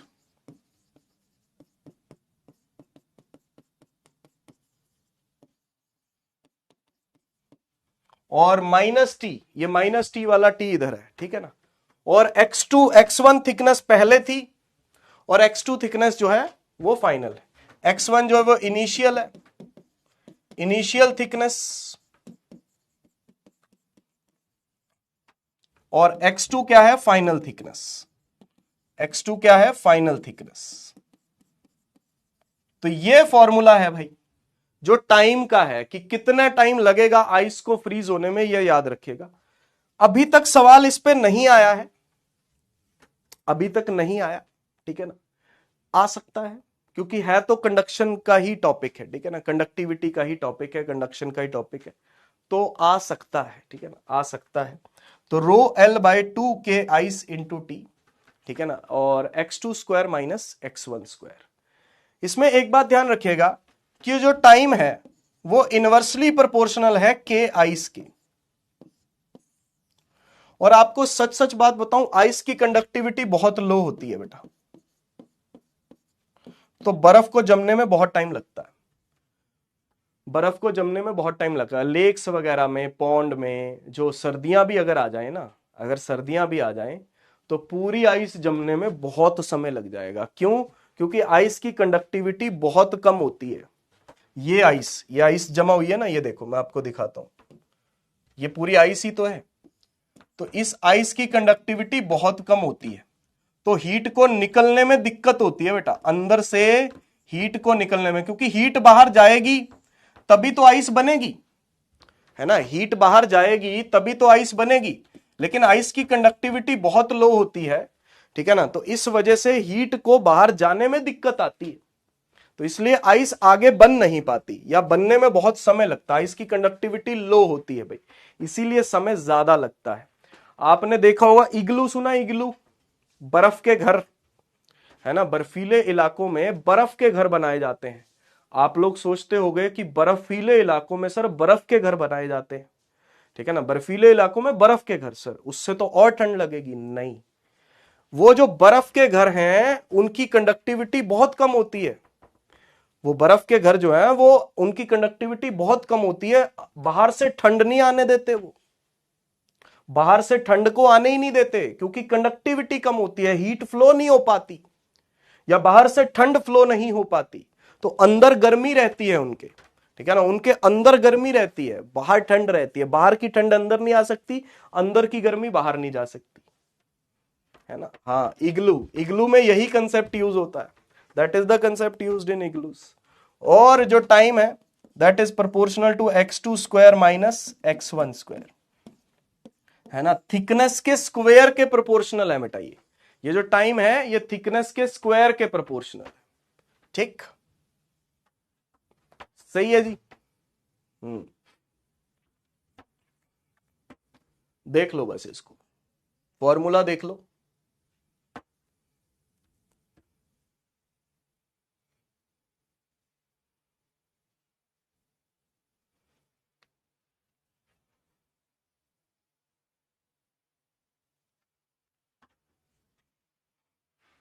ये सवाल कर लो बस।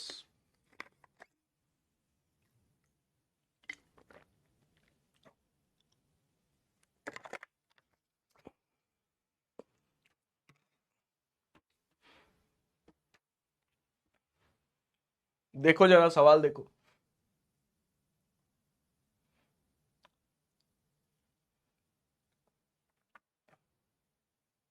पढ़ लो सवाल।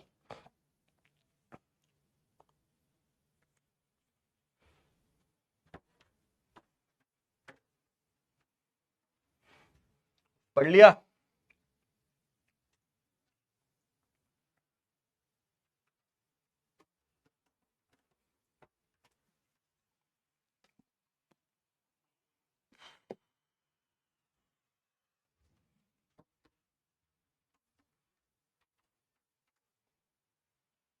लो पोल ऑन कर देता हूं मैं, देखो जरा कर पाओगे तो।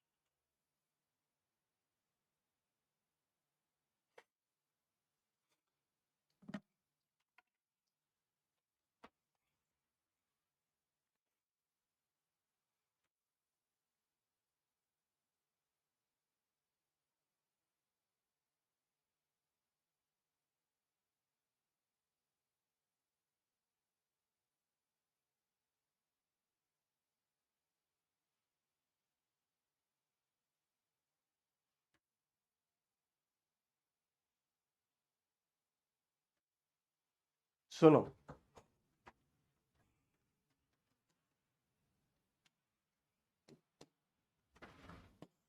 एक लेक है 0 डिग्री सेल्सियस पे, वातावरण का टेम्परेचर -10 है, ठीक है। तो 1 सेंटीमीटर थिकनेस लेक की फॉर्म हो गई 7 घंटे में। सुनो, 1 सेंटीमीटर थिकनेस जो है वो फॉर्म हो गई 7 घंटे में।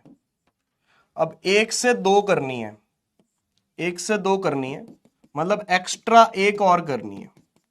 टोटल 2 हो गई, टोटल 2 हो गई, एक्स्ट्रा एक करनी है, तो उसमें कितना समय लगेगा? पहले वाली 1 सेंटीमीटर होने में कितना समय लगा?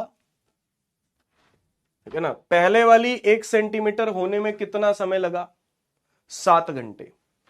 ठीक है ना, पहले वाली 1 सेंटीमीटर होने में 7 घंटे लगे, 7 घंटे। आओ, तो शुरुआत में आपको पता है कि टाइम जो होता है वो प्रोपोर्शनल होता है x2² माइनस x1²। पहले शुरू की थिकनेस की बात करते हैं, ठीक है। 7 आवर इज प्रोपोर्शनल टू, शुरुआत में कितना है, ठीक है ना। फर्स्ट केस डिस्कस करते हैं। शुरुआत में x1 0 है और x2 1 है। 0 से 1 हुआ है ना, पहले कुछ भी नहीं था, पहले आइस थी ही नहीं, 0 थी, अब 1 हो गई। तो 7 आवर इज प्रोपोर्शनल टू 1 का स्क्वायर माइनस 0 का स्क्वायर। तो 7 आवर इज प्रोपोर्शनल टू 1। ये इक्वेशन नंबर 1 हो गई, ठीक है, ओके। दूसरा केस डिस्कस करते हैं। अब इसमें x1 1 हो गया और x2 2 हो गया, x1 1 हो गया और x2 2 हो गया। अब 1 से 2 की बात करते हैं। ये वाला टाइम आपको निकालना है, ठीक है ना, ये वाला टाइम आपको निकालना है। तो टाइम इज प्रोपोर्शनल टू 2 का स्क्वायर माइनस 1 का स्क्वायर। तो टाइम इज प्रोपोर्शनल टू 3, ठीक है ना, टाइम इज प्रोपोर्शनल टू 3। दोनों को डिवाइड कर दो, 2 डिवाइडेड बाय 1 करो तो t/7 और उधर 3/1, 21 घंटे। 21 घंटे लगेंगे बेटा, 7 घंटे भी नहीं, 14 घंटे भी नहीं, लेस देन 7 आवर्स भी नहीं, more than 7 hours, that is the answer. 21 घंटे लगेंगे बेटा अगली 1 सेंटीमीटर बनने में, 3 गुना समय लगेगा। क्योंकि पहले 1 का स्क्वायर माइनस 0 का स्क्वायर था, उसके लिए लगे 7 घंटे। 1 का स्क्वायर माइनस 0 का स्क्वायर, अब 2 का स्क्वायर माइनस 1 का स्क्वायर है, ये 3 आ गया, ट्रिपल हो गया इससे। देखो यहां पे पहले 1 आ रहा था, अब 3 आ गया, पहले 1 आ रहा था, अब 3 आ गया, 3 गुना टाइम लगेगा। पहली 1 सेंटीमीटर बनने में 7 घंटे लग रहे हैं, अगली 1 सेंटीमीटर बनने में 21 घंटे लगेंगे।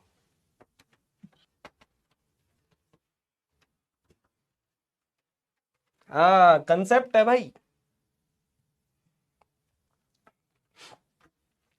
तो इसलिए मोर देन 7 आवर्स टिक करेंगे बेटा, 14 घंटे नहीं, 14 घंटे नहीं, 21 घंटे। आपके सामने सामने है, डबल थोड़ी आया, ट्रिपल आया, ट्रिपल आया ना, हाँ।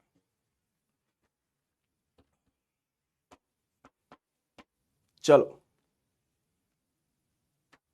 कंडक्शन खत्म हो गया, कंडक्शन इज ओवर। कन्वेक्शन बचा है और रेडिएशन बचा है, ठीक है ना। कन्वेक्शन की सिर्फ थ्योरी है सिलेबस में, इसके कोई न्यूमेरिकल नहीं है, सिर्फ थोड़ी सी थ्योरी पढ़नी है हमें बस, और कुछ नहीं पढ़ना। तो कन्वेक्शन तो अभी एक ही स्लाइड में खत्म हो जाएगा, उसके बाद रेडिएशन, ठीक है ना। सिर्फ इसकी थ्योरी है सिलेबस में, कन्वेक्शन का कोई न्यूमेरिकल अब अपने सिलेबस में है नहीं, क्योंकि कन्वेक्शन ना काफी कॉम्प्लिकेटेड है। सच में सबसे ज्यादा कॉम्प्लिकेटेड कन्वेक्शन ही है, क्योंकि इसमें मास भी मूव करता है, हीट भी मूव करती है, मास भी मूव करता है, इसीलिए ये अपने सिलेबस में उतना नहीं है, सिर्फ थ्योरी है इसकी।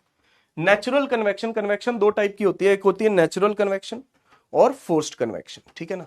नेचुरल कन्वेक्शन कौन सी होती है, ठीक है ना, जैसे कि हवा फ्लो कर रही है, ठीक है ना, विंड फ्लो, ये नेचुरल कन्वेक्शन है, हवा अपने आप फ्लो कर रही है, नेचर की वजह से जो चीज फ्लो करती है that is wind flow. Forced convection जो हम करवाते हैं, AC, cooler, fan, heater, blower, ये फोर्स्ड कन्वेक्शन है, हम करवाते हैं भाई, है ना। पंखा क्या करता है, हवा को फ्लो करवाता है ना। एसी क्या करता है, यही काम करता है, फैन, कूलर, हीटर, ब्लोअर सब यही काम करते हैं। फोर्स्ड कन्वेक्शन है, ये फोर्स्ड कन्वेक्शन है, हम करवाते हैं, मैन मेड है ये, ठीक है ना। हवा को फ्लो करवाते हैं, तो हवा फ्लो करती है तो हीट भी फ्लो करती है एक जगह से दूसरी जगह, मास भी फ्लो करता है, क्योंकि हवा खुद फ्लो कर रही है। हवा का खुद फ्लो होना, हवा मतलब खुद एक मास है, तो मास फ्लो कर रहा है यानी कि वो क्या है, कन्वेक्शन है।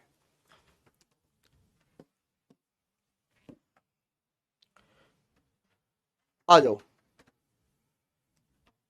अब मैं आपको बताऊंगा land breeze and sea breeze का concept. Land breeze and sea breeze का कॉन्सेप्ट, क्या कॉन्सेप्ट होता है उसको समझिएगा भाई। आपने समंदर वाले इलाके देखे होंगे, समंदर वाले इलाके देखे होंगे भैया,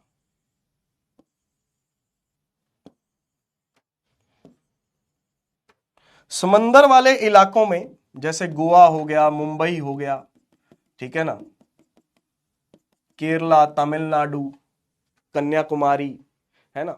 तो समंदर वाले इलाके आपने देखे होंगे, यहां पे रेत है, सैंड, और यहां पे सी है, ठीक है ना, रेत।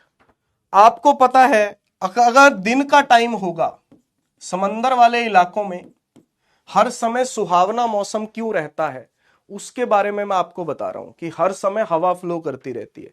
अब आप कभी भी समंदर के किनारे जाओ, बीच बीच पे जाओ, तो आपको हमेशा हवा मिलेगी फ्लो करती हुई, सुहावना मौसम रहेगा। ऐसा क्यों होता है, दिन के समय में रेत ज्यादा गर्म हो जाती है as compare to the water, ठीक है ना। ये रेत है, यहां पे वाटर है, सी में क्या है, वाटर, और लैंड पे क्या है, सैंड, ठीक है। तो होता क्या है कि दिन के समय में, क्योंकि रेत जो है, रेत की मैंने आपको बताया था स्पेसिफिक हीट कैपेसिटी बड़ी लो होती है, इसकी स्पेसिफिक हीट कैपेसिटी लो होती है भाई, आपको पता है ना, इसकी स्पेसिफिक हीट कैपेसिटी लो होती है, पानी की हाई होती है, ठीक है ना, पानी की स्पेसिफिक हीट कैपेसिटी हाई होती है।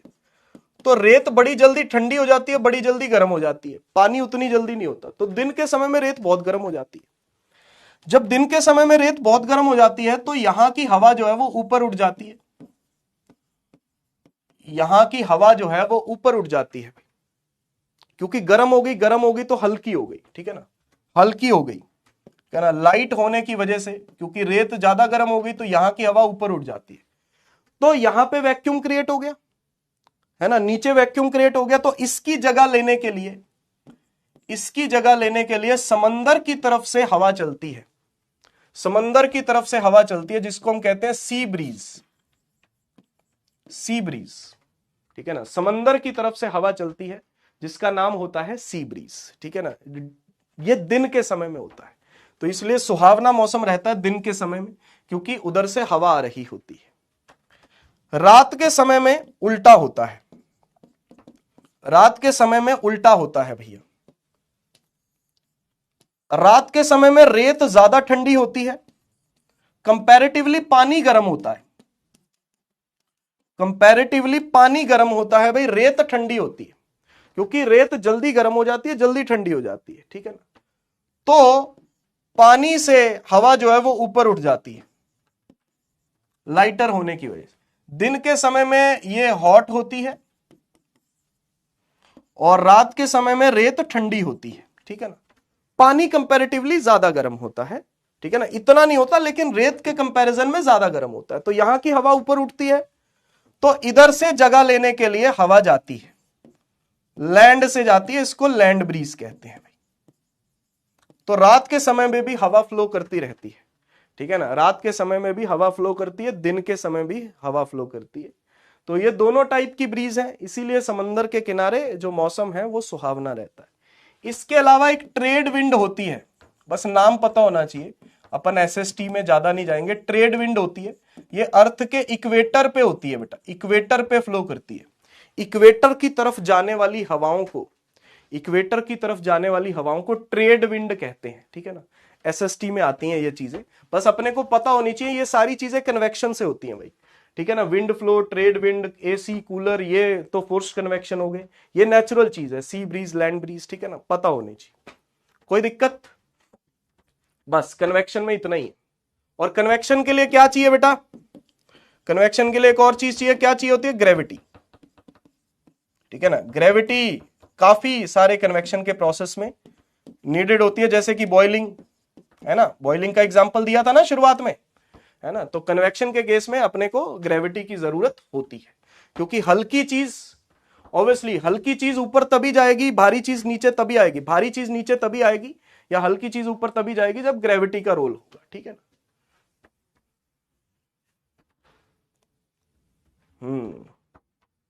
ठीक, okay. I hope that is very very very very very very clear to you. आ जाओ अब रेडिएशन पे, लास्ट टॉपिक, मतलब लास्ट टॉपिक है लेकिन तकरीबन 1-1.25 घंटे का टॉपिक है ये, ठीक है ना। हाँ, ऐसा नहीं है कि अभी खत्म हो जाएगा। रेडिएशन पे सवाल आते हैं, कुछ लोग ये कहते हैं कि रेडिएशन में से काफी सारी चीजें कट गई हैं, ठीक है ना। रेडिएशन में से क्या कटा है, क्या नहीं कटा है, इसके लिए अपन जनवरी तक का वेट करेंगे, ठीक है ना। तो आप जो है सभी टीचर्स, कोई भी आप कोचिंग इंस्टीट्यूट देख लो, कहीं पे भी देख लो, सभी टीचर्स करवा रहे हैं ये टॉपिक्स। रेडिएशन पूरा का पूरा पढ़ाया जा रहा है। अब उन्होंने रेडिएशन में से 2 लॉ काट दिए, है ना, बाकी का रेडिएशन है। तो अब समझ में नहीं आ रहा कि भाई करना है या नहीं करना है। तो अभी के लिए अपन करके चलेंगे, अभी के लिए अपन करके चलेंगे। अगर इसमें से कुछ कैंसिल होगा, अगर इसमें से कुछ कटेगा तो मैं आपको बता दूंगा। कुछ चीजें हैं जो श्योर शॉट हमें पता है कि हाँ ये तो कटी गई हैं, वो तो मैं भी आपको बताऊंगा। लेकिन अभी आगे के लिए अगर कुछ कटेगा तो आई विल टेल यू, ठीक है ना।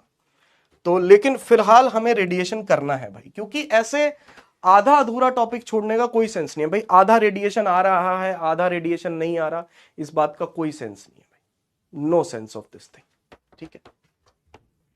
हाँ, आओ। रेडिएशन को ट्रेवल करने के लिए मीडियम नहीं चाहिए होता, एग्जांपल सनलाइट। सनलाइट जो है वो खुद एक रेडिएशन है। तो रेडिएशन को पढ़ने के लिए सबसे पहले कुछ इंपॉर्टेंट टर्म्स है बेटा। ब्रेक दे दूंगा बेटा, ब्रेक दे दूंगा, क्योंकि जितना अभी ब्रेक दूंगा अगर लंबा ब्रेक हो जाएगा, ठीक है ना, क्योंकि अगली क्लास जो है वो 11:15 पे शेड्यूल्ड है, ठीक है ना, 11:15 पे शेड्यूल्ड है। तो फिर वही दिक्कत है ना। हाँ, फिर उसका टाइमिंग मुझे चेंज करवाना पड़ेगा, तो बड़े झंझट है यार। हाँ, तो फिर स्टूडियो वूडियो का भी झंझट होता है। तो इतना लंबा ब्रेक दे दूंगा तो आपके लिए ज्यादा खिंच जाएगा फिर, है ना। समझा करो बात को यार। आ जाओ, सम इंपॉर्टेंट टर्म्स। सबसे पहली टर्म, ठीक है ना, एमिसिव पावर, रेडिएंट एमिटेंस या इंटेंसिटी ऑफ रेडिएशन, एक ही बात है। एमिसिव पावर, रेडिएंट एमिटेंस या फिर इंटेंसिटी ऑफ रेडिएशन। छोटे ई से लिखा जाता है इसको, छोटे ई से। क्या मतलब होता है? एनर्जी रेडिएटेड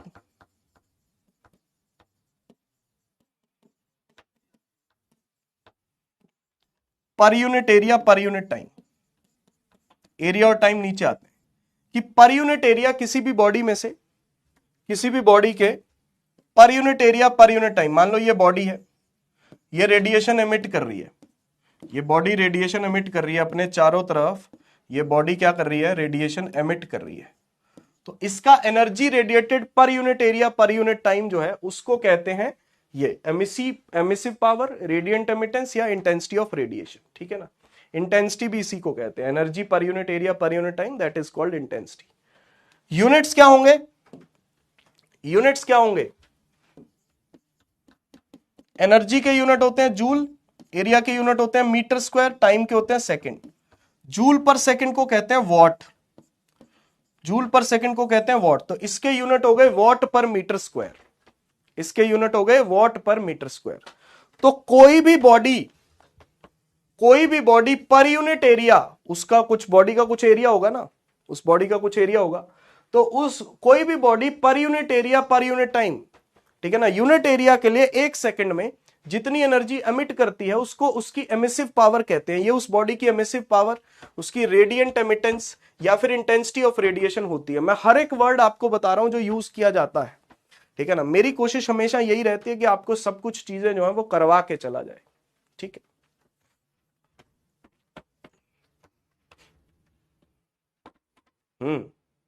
सही है जी।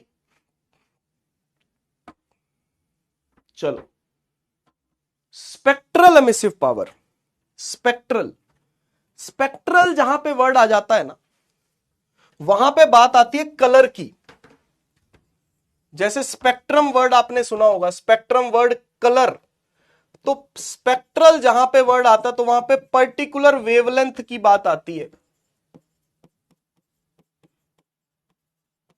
या पर्टिकुलर कलर की बात आती है बेटा।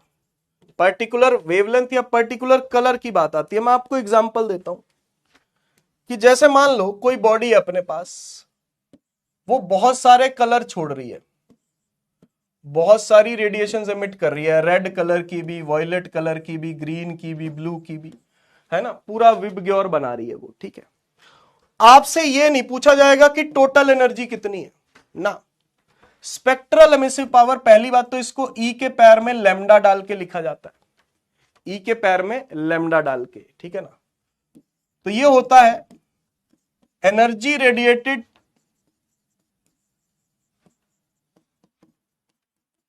ऑफ पर्टिकुलर लैम्डा या particular wavelength, energy radiated of particular wavelength, given wavelength, per unit area per unit time.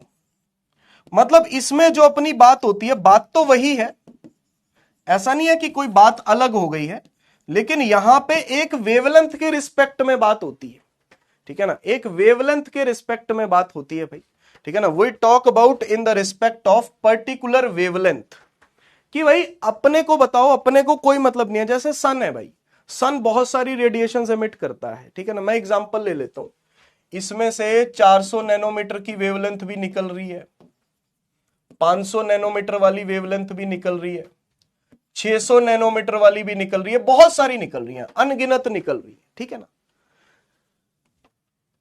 लेकिन वो आपको बोलेंगे कि भाई 500 वाली जितनी रेडिएशंस निकल रही है ना, इनकी एनर्जी बताओ। एक पर्टिकुलर वेवलेंथ दे देंगे कि भाई मुझे पूरी एनर्जी मत बताओ, पूरी एनर्जी कितनी निकल रही है वो मत बताओ, बस ये वाली की बता दो कितनी एनर्जी निकल रही है, ये वाली वेवलेंथ बता दो कितनी मात्रा में निकल रही है। समझ पा रहे हो ना, ये वाली वेवलेंथ के बारे में बता दो कि ये कितनी मात्रा में निकल रही है। So that is the thing, that is the thing, that is the spectral emissive power that is related to particular wavelength। और अगर इसको इंटीग्रेट कर दिया जाए तो पूरी स्पेक्ट्रल एमिसिव पावर बन जाती है भाई। ये वैसे फॉर्मूला कहीं पे यूज नहीं होता, बस आपको पता होना चाहिए। ई लैम्डा को, ई के पैर में लैम्डा है, साथ में डी लैम्डा है, पूरी वेवलेंथ पे 0 से इंफिनिटी तक अगर इंटीग्रेट कर दिया जाए तो टोटल एमिसिव पावर आ जाती है। मतलब ये एक वेवलेंथ की पावर है या एक वेवलेंथ की एनर्जी है, इसको सारी वेवलेंथ पे 0 से इंफिनिटी तक अगर इंटीग्रेट कर दें तो टोटल एमिसिव पावर जो है वो बन जाती है। बस ये फॉर्मूला याद करना है और कुछ इसके रिस्पेक्ट में हमारे सिलेबस में नहीं है, ठीक है। कोई दिक्कत? तो that is the spectral emissive power. क्या नाम है इसका, क्या बोलते हैं भैया इसको? Spectral emissive power.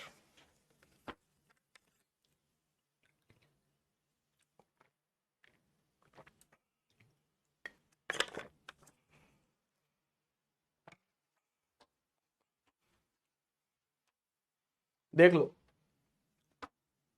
वर्डिंग्स हैं ये, वर्डिंग्स, ठीक है। अगला अगला टर्म होता है एब्जॉर्प्टिव पावर। एब्जॉर्प्टिव पावर ए से लिखा जाता है इसको, ठीक है ना। क्या मतलब होता है कि किसी भी बॉडी पे कुछ एनर्जी जाके स्ट्राइक हो रही है, ठीक है ना, एनर्जी इंसिडेंट, इंसिडेंट एनर्जी, उसमें से उसने कितनी एब्जॉर्ब कर ली, एब्जॉर्ब्ड एनर्जी, कितनी एनर्जी इंसिडेंट हो रही है उसमें से उसने कितनी एब्जॉर्ब कर ली, दोनों का जो रेशो होता है उसको एब्जॉर्प्टिव पावर कहते हैं। मतलब पर unit area per unit time तो आप लगा ही सकते हो, पर unit area per unit time, पर unit area per unit time, दोनों में ये रेशो होता है बेसिकली, ठीक है ना, दैट इज द रेशो, ये दो एनर्जीज का रेशो होता है, ठीक है ना, इंसिडेंट एनर्जी पर unit area per unit time, absorbed energy पर unit area per unit time, ठीक है ना। तो एब्जॉर्ब्ड एनर्जी ये है QA, और टोटल कितनी थी, टोटल कितनी थी, ठीक है ना, टोटल कितनी थी, उसमें से एब्जॉर्ब कितनी हुई है, इसकी कोई यूनिट नहीं होती। आप देख ही पा रहे हो कि एक्चुअल में क्या है, रेशो है, एक्चुअल में क्या है, ये एक रेशो है, इसलिए इसकी कोई यूनिट नहीं होती। एमिसिव पावर की यूनिट होती है, एमिसिव पावर की यूनिट होती है, एब्जॉर्प्टिव पावर की कोई यूनिट नहीं होती, क्योंकि एब्जॉर्ब करना, आपके ऊपर कितनी रेडिएशंस आई उसमें से आपने कितनी एब्जॉर्ब करी, ये इस बात पे डिपेंड करता है कि आपके ऊपर आई कितनी थी। पहले तो भाई ये पता होना चाहिए ना कि कितनी आई थी, उसमें से कितनी एब्जॉर्ब करी, तो ये हमेशा एक रेशो होगा, इसका कोई यूनिट नहीं होता। स्पेक्ट्रल, इसमें बात होगी पर्टिकुलर वेवलेंथ के बारे में, ठीक है ना, इसमें जो बात होगी energy incident, sorry energy absorbed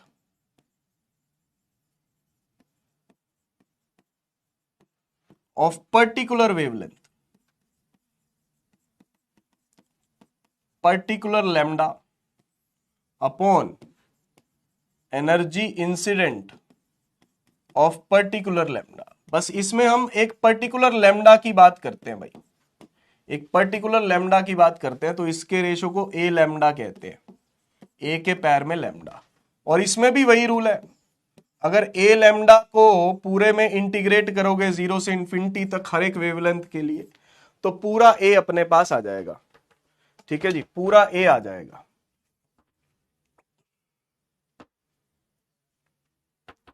सही है जी, ओके, दोबारा सुन लो। एमिसिव पावर होती है एनर्जी रेडिएटेड पर unit area per unit time, ठीक है ना, यूनिट होती है वॉट पर मीटर स्क्वायर। किसी पर्टिकुलर वेवलेंथ के लिए बोले तो ई लैम्डा स्पेक्ट्रल एमिसिव पावर बोल देते हैं, ठीक है ना, उसको इंटीग्रेट कर देंगे तो पूरा बन जाएगा। एब्जॉर्प्टिव पावर इसकी कोई यूनिट नहीं होती, क्योंकि ये रेशो होता है, ठीक है ना, इंसिडेंट का और एब्जॉर्ब्ड का, एब्जॉर्ब्ड अपॉन इंसिडेंट, ठीक है ना। तो ये एब्जॉर्प्टिव पावर होगी। किसी पर्टिकुलर वेवलेंथ की बात करेंगे तो फिर वो स्पेक्ट्रल एब्जॉर्प्टिव पावर होगी, कि भाई एक पर्टिकुलर लैम्डा वाली रेडिएशंस कितनी आई थी, उसमें से कितनी एब्जॉर्ब करी, सिर्फ एक वेवलेंथ के रिस्पेक्ट में बात हो रही है। मान लो कि भाई 500, एक पर्टिकुलर लैम्डा वाली 500 जूल एनर्जी आई थी, उसमें से 200 एब्जॉर्ब कर ली हमने, है ना, 500 जूल आई थी, उसमें से 200 हमने क्या कर ली, एब्जॉर्ब कर ली, या जैसे भी, ठीक है, क्लियर होना चाहिए, ठीक है, okay okay okay okay okay. चलो, ब्लैक बॉडी, ब्लैक बॉडी किसे कहते हैं, ये टर्म्स है बेटा, है ना, इसको इस चैप्टर को पढ़ने के लिए, मतलब रेडिएशन टॉपिक को पढ़ने के लिए, अभी तो लॉज तो आएंगे इसमें, 3-4 लॉज हैं बस, ठीक है ना, और कुछ नहीं है इसमें। तो इस लॉज को पढ़ने के लिए कुछ टर्म्स हैं। ब्लैक बॉडी, ब्लैक बॉडी क्या होती है, what is the definition of the black body, which absorbs all the radiations incident on it,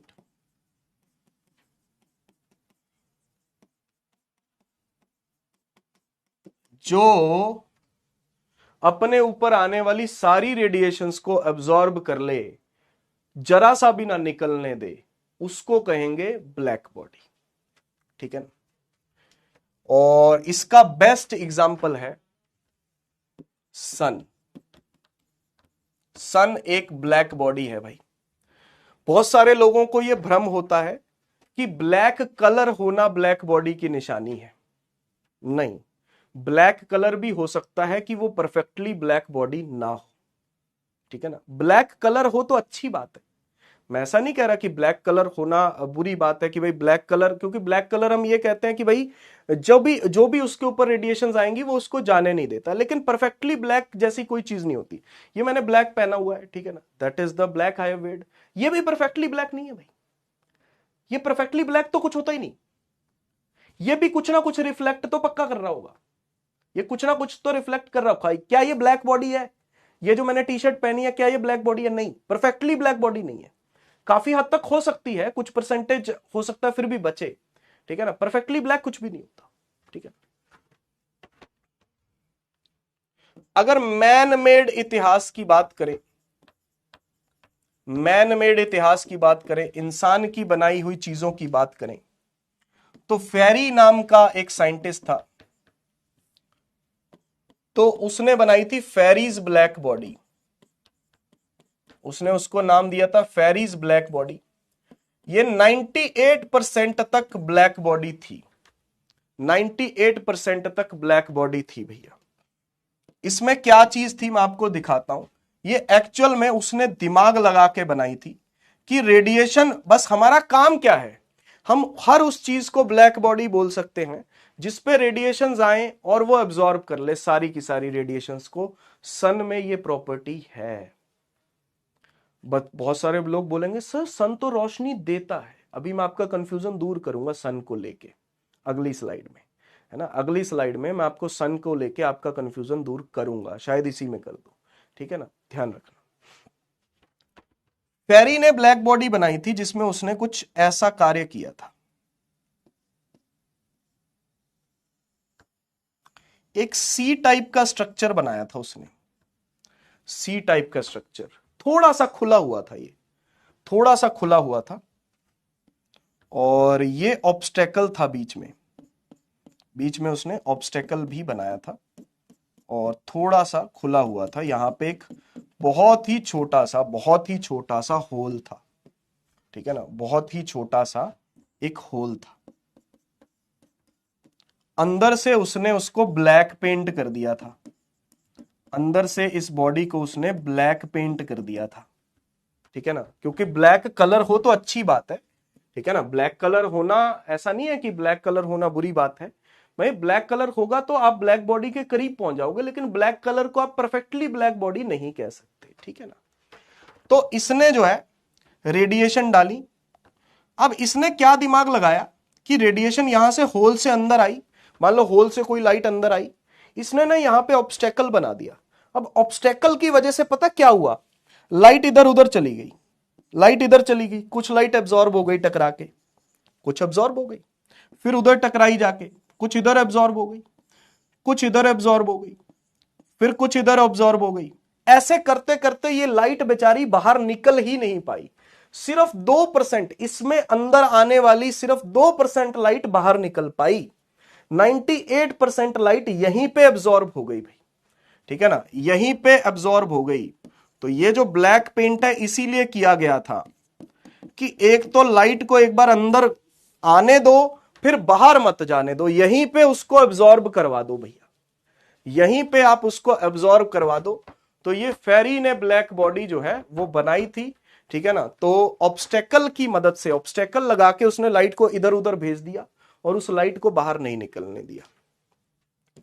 अगर मैं परफेक्टली ब्लैक बॉडी की बात करूं,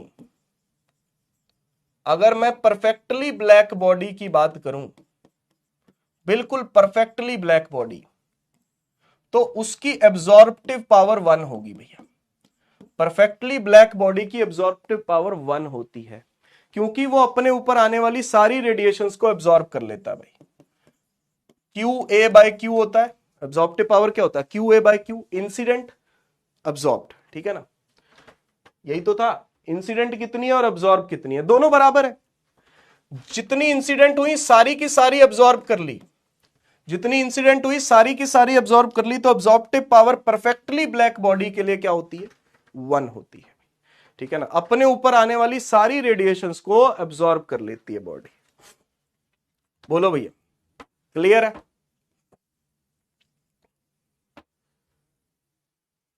ठीक, सही है जी, काले जेल वास दी शकीनन कुड़ी, दूर दूर जावे मेरे काले रंग तो।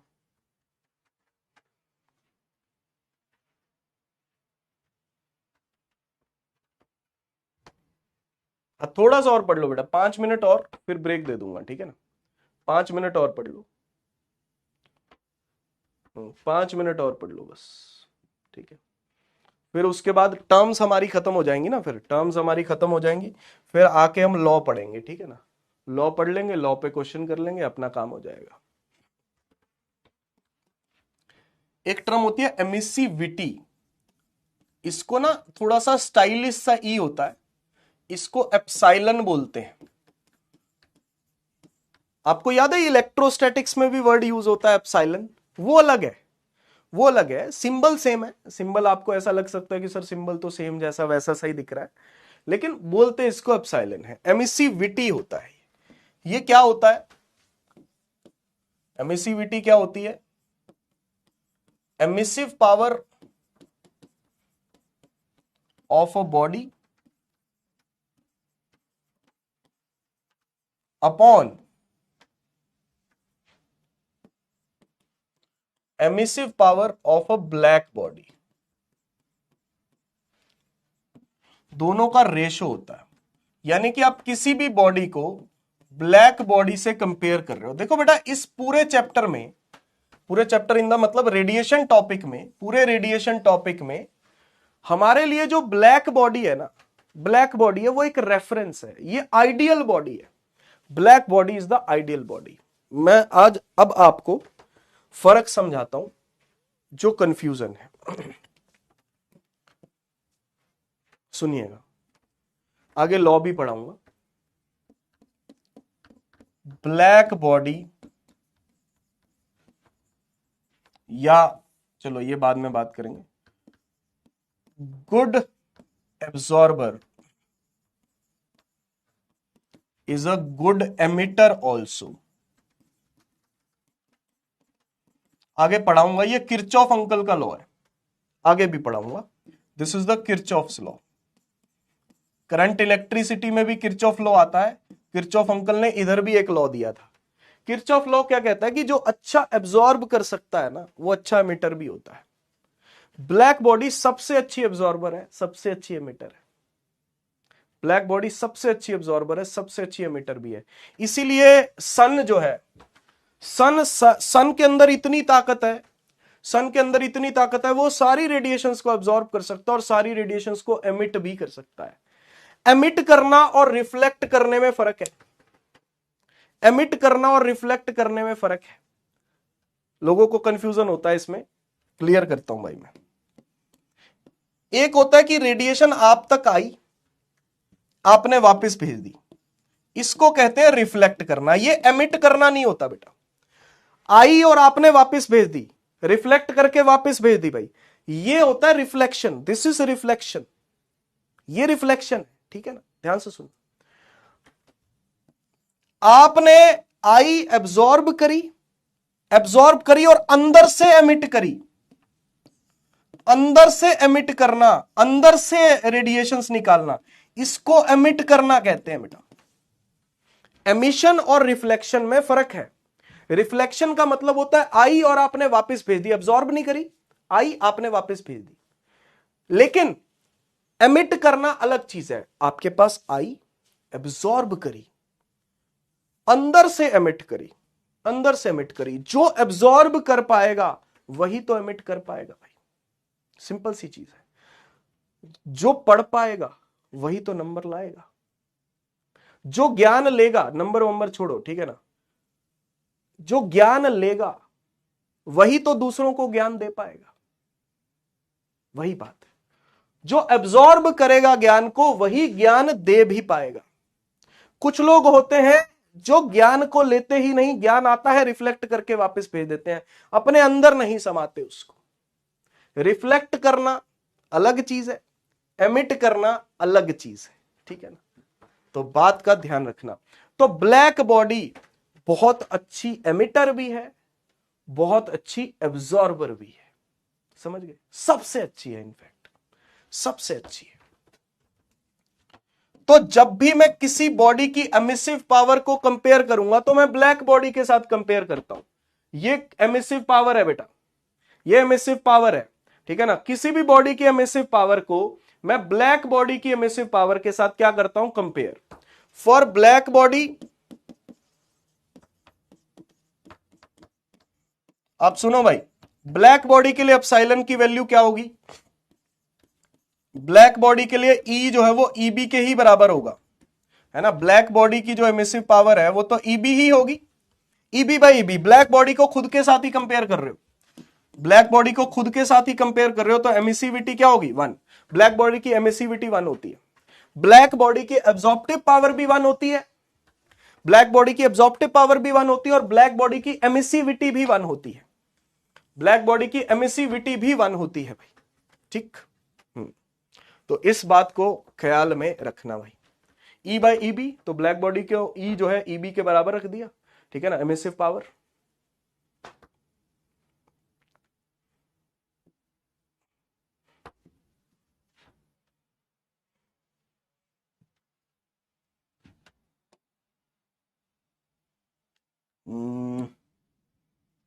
यहां पे ना साथ में आंसर लिखा हुआ है यार, मुझे आंसर मिटाना पड़ेगा। आंसर कैसे रह गया, दिखे तो नहीं आपको, दिखा तो नहीं ना। हम्म आंसर लिखा हुआ था, हाँ, तो आंसर मैंने हटा दिया।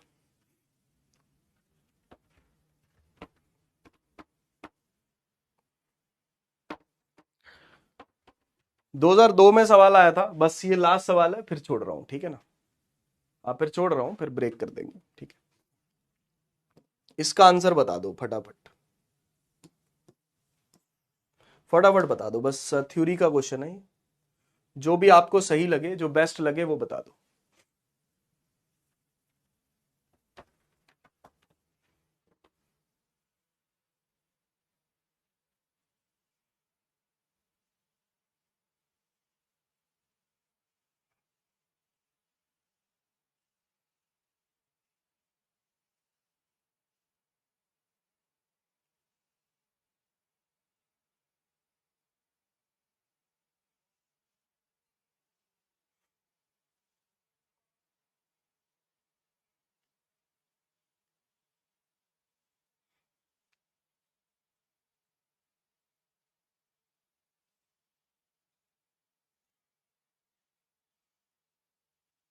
बेटा black lamp, platinum black, charcoal black, इसकी बात हो रही है यहां पे। ये होल को इन्होंने कैविटी बोला हुआ है, ये जो छोटा सा होल है ना यहाँ पे, that is whole is cavity, जो फेरी ने बनाई थी। होल मतलब कैविटी, एक छोटा सा होल, ठीक है। Cavity maintained at constant temperature, इसको कांस्टेंट टेम्परेचर पे रखा गया, इसकी बात हो रही है। बाकी कोई भी चीज ब्लैक दिखने वाली जो चीज है वो जरूरी नहीं है कि ब्लैक हो, ठीक है ना। ब्लैक दिखने वाली चीज जो है वो जरूरी नहीं है कि ब्लैक हो वो। प्लेटिनम ब्लैक भाई, ब्लैक दिखने वाली चीज जो है वो जरूरी नहीं है कि वो ब्लैक बॉडी कहलाए, ठीक है ना।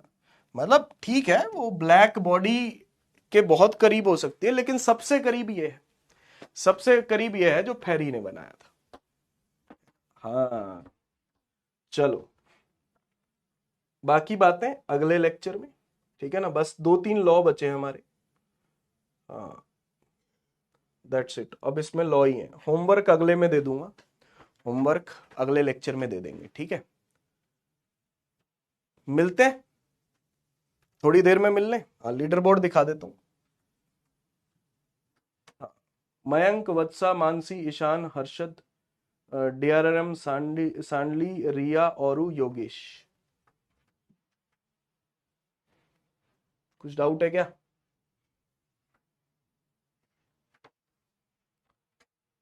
Please of the chats. बेटा क्वेश्चन में कुछ लोग कमेंट करके बताते हैं ना चैट्स में, ऑप्शन।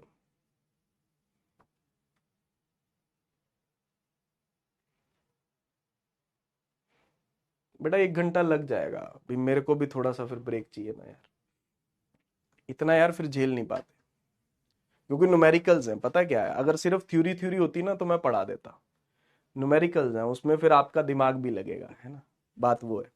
न्यूमेरिकल्स जहाँ पे आ जाते हैं ना तो फिर वही बात।